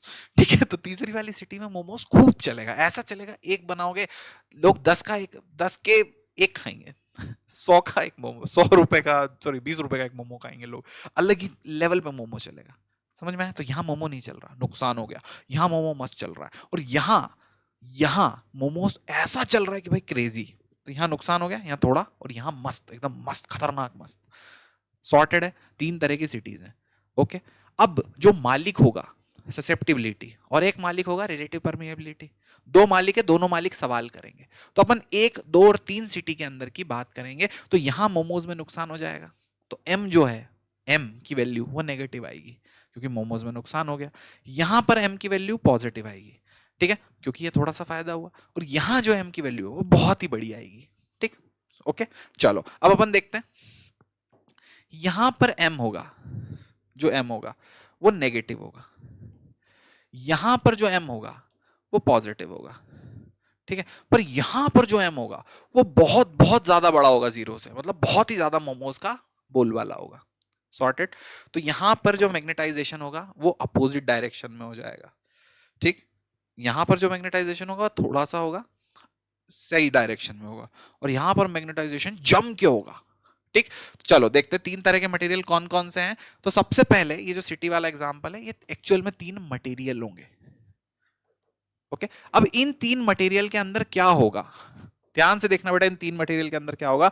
सबसे पहला जो मटेरियल होगा वो कैसा होगा? Diamagnetic material. दूसरा मटेरियल होगा वो पैरामैग्नेटिक मटेरियल होगा, और तीसरा जो मटेरियल होगा वो होगा फेरोमैग्नेटिक मटेरियल। ठीक है, ये सबका पूरा डिटेल तुम्हें मिल जाएगा। Diamagnetic, paramagnetic, ferromagnetic. डायामैग्नेटिक में क्या होगा? तो जब हम हिमांशु को भेजेंगे ऐसे मटेरियल के अंदर, ओके, तो जब हमने हिमांशु को मटेरियल के अंदर भेजा तो हिमांशु गया यहाँ पे मोमोज बनाना शुरू करे, तो मोमोज उल्टे पड़ गए। ठीक है, मोमोज अपोजिट डायरेक्शन में बन गए। क्यों? क्योंकि भैया यहाँ ये बेचने गया था, यहाँ तो नुकसान हो गया, लोगों ने मारा अलग, ये क्या बेच रहा है, हमारे यहाँ तो शुद्ध खाते हैं ये सब, तो अपोजिट डायरेक्शन में। क्लियर? तो यार देखो, जब अपन यहां पर बात करेंगे किसकी? बी की, तो बी एम कैसा आएगा? नेगेटिव आएगा। क्यों? क्योंकि इसका डायरेक्शन अपोजिट है। और बी ओ तो फिक्स ही है, बी तो बी ओ तो ग्रेटर देन जीरो ही है, वो तो उस तरफ ही है। तो एच पॉजिटिव है, और ये जो एम है ये एम नेगेटिव आ गया है। एच पॉजिटिव है, एम नेगेटिव आ गया है, तो दोनों कैंसिल आउट होंगे। तो बी जो होगा, बी जो होगा उसमें से ऐसे B O minus B M आएगा। समझ रहे हो क्या? बी ओ में से बी एम माइनस हो जाएगा, दोनों कैंसिल आउट हो जाएंगे। क्यों कैंसिल आउट हो रहे हैं? क्योंकि एक इधर है एक इधर है। सॉर्टेड हो गया, क्लीन हो गया। अब यहां पे देखो अगली चीज, अगली चीज, अगर मैं यहीं पे ऐसे फील्ड लगा रहा हूं और इस फील्ड के अंदर एक मटेरियल है, अब यहां पर मैंने क्या लगाया? हिमांशु लगाया, तो इधर मोमोज बनेंगे, पर इसी डायरेक्शन में थोड़े से बन गए, तो एम ग्रेटर देन जीरो होगा ऑब्वियसली, एच तो ग्रेटर देन जीरो है ही, तो कोई दिक्कत नहीं होगी। जो बी होगा वो एकदम mu naught M plus mu naught H, सब कुछ पॉजिटिव आएगा, कोई भी दिक्कत परेशानी समस्या नहीं है। फेरोमैग्नेटिक में क्या होगा भाई? फेरोमैग्नेटिक में क्या होगा? एम बहुत बहुत बहुत ज्यादा मैग्नेटाइज होगा, मतलब जब भी आप मैग्नेटिक फील्ड के इस मटेरियल के अंदर मैग्नेटिक फील्ड को भेजोगे, ठीक है, तो बाहर से हिमांशु जैसे ही इसके अंदर गया, लोग क्रेजी हो गए, ओह माय गॉड मोमोज। ठीक है, तो यहाँ लोग क्रेजी हो गए, बहुत सारा मैग्नेटाइजेशन हुआ, इस मटेरियल का मैग्नेटाइजेशन भर भर के हुआ, इसका मैग्नेटाइजेशन नहीं हुआ, ये तो भाग रहा है मैग्नेटाइजेशन से, इसमें मैग्नेटाइजेशन हुआ हल्का फुल्का और इसमें भर भर के मैग्नेटाइजेशन हुआ। समझ गए? क्लियर है, सॉर्टेड है। तो ये फेरोमैग्नेटिक है, जहां भर भर के मैग्नेटाइजेशन होता है वो फेरोमैग्नेटिक है। ठीक, तो तीन तरह के मैग्नेटिक मटेरियल होते हैं, डायामैग्नेटिक, पैरामैग्नेटिक, फेरोमैग्नेटिक। पहला जो मटेरियल है वो डायामैग्नेटिक है। डायामैग्नेटिक मटेरियल के अंदर क्या होता है कि मैग्नेटाइजेशन देखो, पहले फील्ड ऐसे नॉर्मल है, तो ये डायामैग्नेटिक मटेरियल है, यहां पर मैग्नेटाइजेशन अपोजिट दिशा में हो गया, तो इस जगह पर फील्ड क्या हो गई, कम हो गई ना। सपोज हर जगह पर बराबर थी, पर यहां पे माइनस हो गई, यहां पे कुछ फील्ड सब्ट्रैक्ट हो गई, क्योंकि अपोजिट डायरेक्शन में इस मटेरियल के अंदर अपोजिट डायरेक्शन में डेवलप हुई, तो सब्ट्रैक्ट हो गई, तो यहां पे फील्ड कम है, यहां ज्यादा है, यहां कम हो गई, यहां ज्यादा है। सपोज यहां 10 है और ये अपोजिट में 3 डेवलप हो गई, तो यहां 7 हो गई और यहां 10, तो 10 7 10।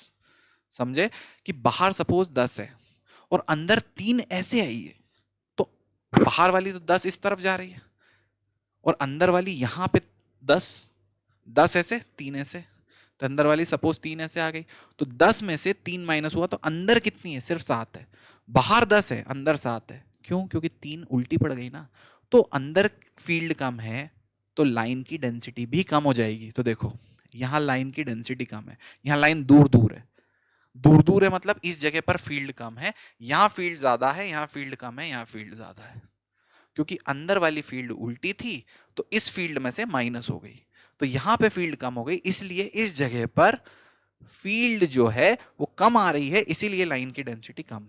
ठीक है, हमने बात करी थी जितनी लाइन पास होगी यहां फील्ड ज्यादा होगी, यहां फील्ड कम होगी, तो यहां फील्ड ज्यादा, यहां फील्ड कम और यहां फील्ड वापस ज्यादा।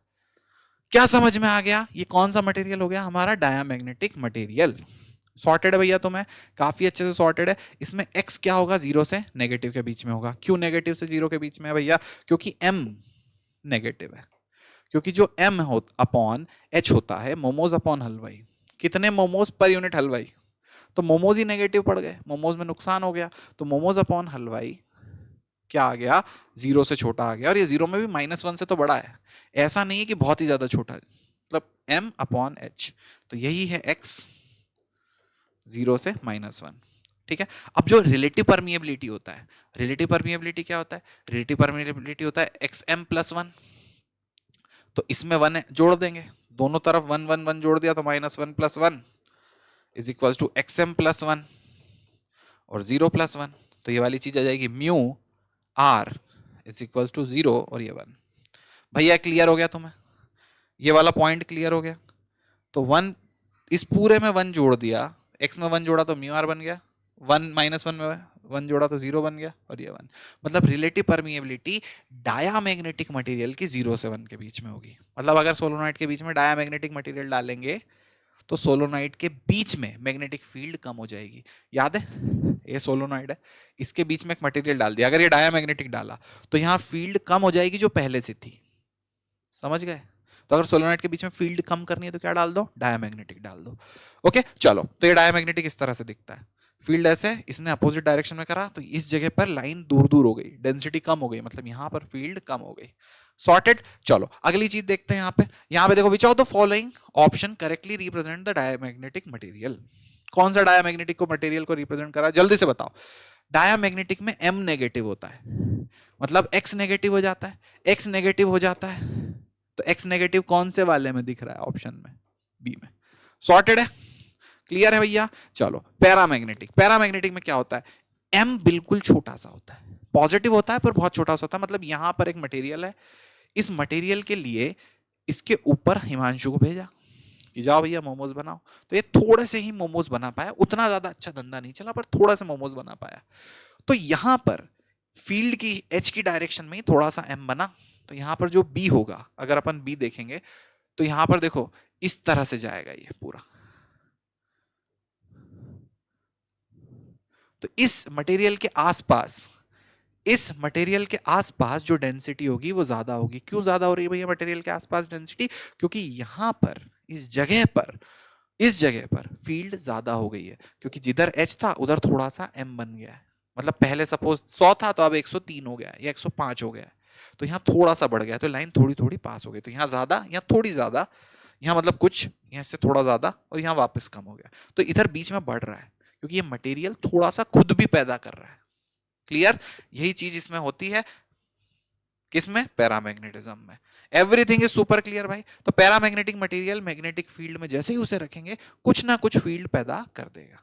ओके, तो ये वाली जो चीज है, हमें जो एक्स होगा वो इसका 0 से थोड़ा बड़ा मिलेगा और 1 से छोटा मिलेगा।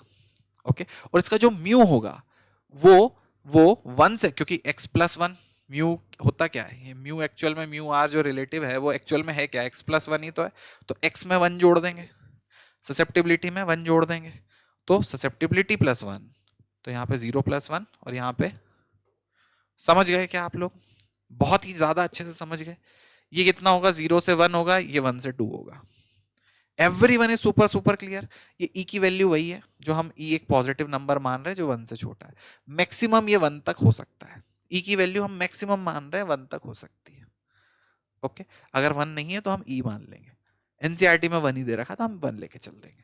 सॉर्टेड। फेरोमैग्नेटिक, फेरोमैग्नेटिक में क्या होगा, m बहुत बहुत बहुत बड़ा होगा, ठीक है, 1 से बहुत बड़ा होगा, तो m बहुत बड़ा है, 150 200 400 1000 इस तरह का m है, m बहुत बड़ा है, तो x भी, x क्या होता है, x is equals to m upon h, तो अगर m बहुत बड़ा है तो भैया m बहुत ज्यादा मोमो बिक रहे हैं। तुम समझो इस बात को कि भैया जैसे ही हिमांशु यहां पर इंटर हुआ वैसे ही बहुत सारा m, बहुत सारा m, बहुत सारा m इसके अंदर डेवलप हो गया, बहुत सारा m डेवलप हो गया, तो यहां फील्ड कुछ है, यहां बहुत कुछ है और यहां वापस कुछ है। तो सपोज यहां 10 है, यहां 1000 है, यहां 10 है, तो 10 1000 10, समझ रहे हो? तो यहां फील्ड बहुत बढ़ रही है, बहुत बहुत बहुत फील्ड बढ़ गई, तो x m बहुत बड़ा है, h मतलब ऐसे बड़ा है, तो ये भी बहुत बड़ा होगा, x भी very very greater than 1। Mu क्या होता है, म्यू याद है, mu R is equal to x plus 1 होता है, तो म्यू आर x प्लस 1, अब x 1 से बहुत बड़ा है तो म्यू आर बहुत बड़ा होगा 2 से। समझ गए क्या? क्लियर है? क्लियर है? ओके, समझ गए? सॉर्टेड है? ठीक। अब देखो फेरोमैग्नेटिक मटेरियल में कैसे काम होता है, तो मैं बता देता हूं फेरोमैग्नेटिक मटेरियल के अंदर क्या होता है, कि जो भी फेरोमैग्नेटिक मटेरियल, इतने मोमोस कैसे पैदा हो जाते हैं। तो फेरोमैग्नेटिक मटेरियल के अंदर बहुत सारे मोमोस पहले से हैं, समझ रहे हो, काफी ज्यादा मोमोस के लवर या मोमोज वाले लोग पहले से हैं, पर क्या है कि ये एक दूसरे को बता नहीं रहे, चुपचाप घर में बना के खा रहे हैं ऐसे। तो एक घर का नाम क्या है इनके, डोमेन्स। ये जो घर में मोमोज बना के खा रहे हैं, इन मोमोज का घर का नाम है डोमेन्स, तो अपने अपने डोमेन्स में मोमोज बना बना के चुपचाप खा रहे हैं, किसी को नहीं बता रहे, ठीक। पर जैसे हिमांशु आया, जैसे हिमांशु आया, हिमांशु ने आके बोला भाई मोमोज ले लो, ठीक, तो यहां पर जैसे ये आया, अंदर आया तो सबको पता चला, तो ये सारे डोमेन्स खुल के एक साथ आ गए कि भैया यहां पर आ गए सारे एक साथ, जैसे हिमांशु मटेरियल के अंदर गया, ये डोमेन्स क्या हो गए, बड़े हो गए।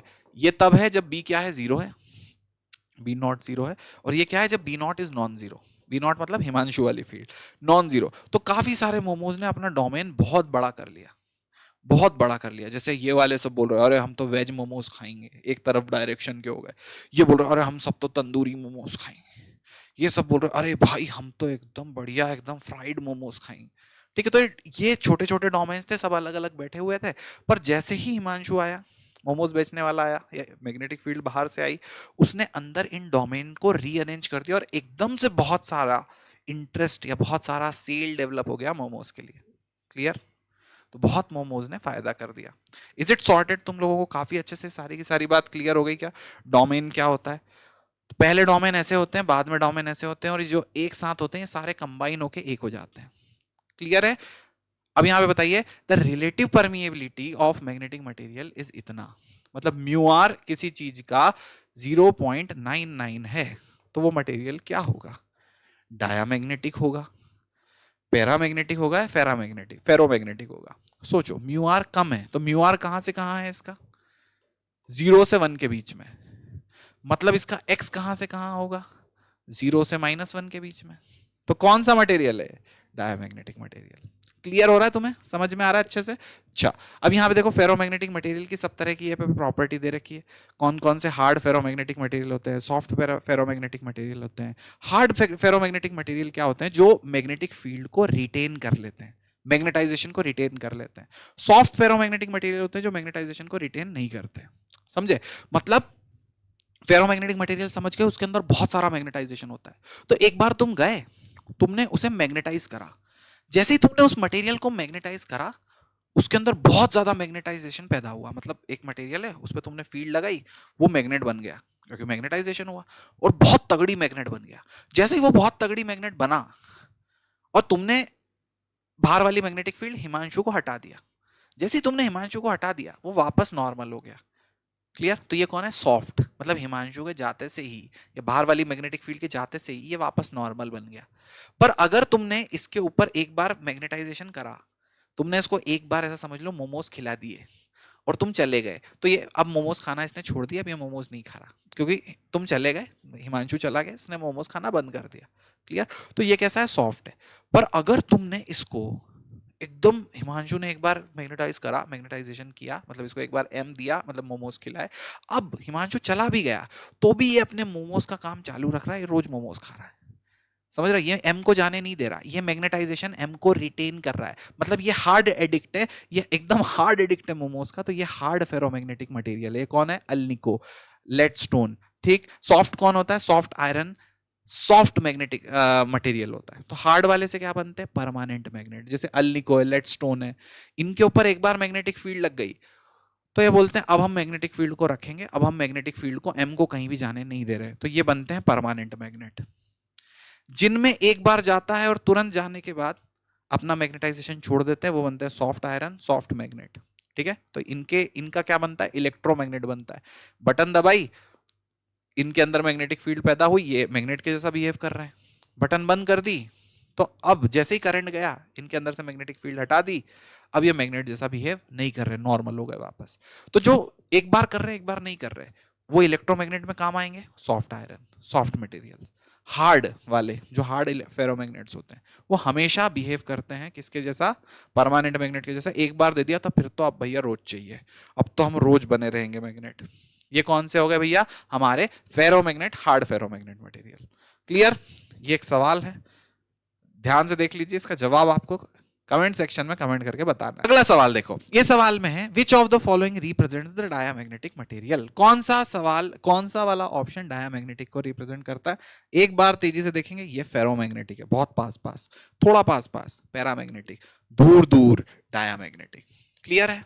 सबसे ज्यादा कंफ्यूजन लोगों को डायामैग्नेटिक को लेकर के ही होता है। मैं उम्मीद करता हूं तुम्हें बहुत ही अच्छे से सब कुछ समझ में आ गया होगा।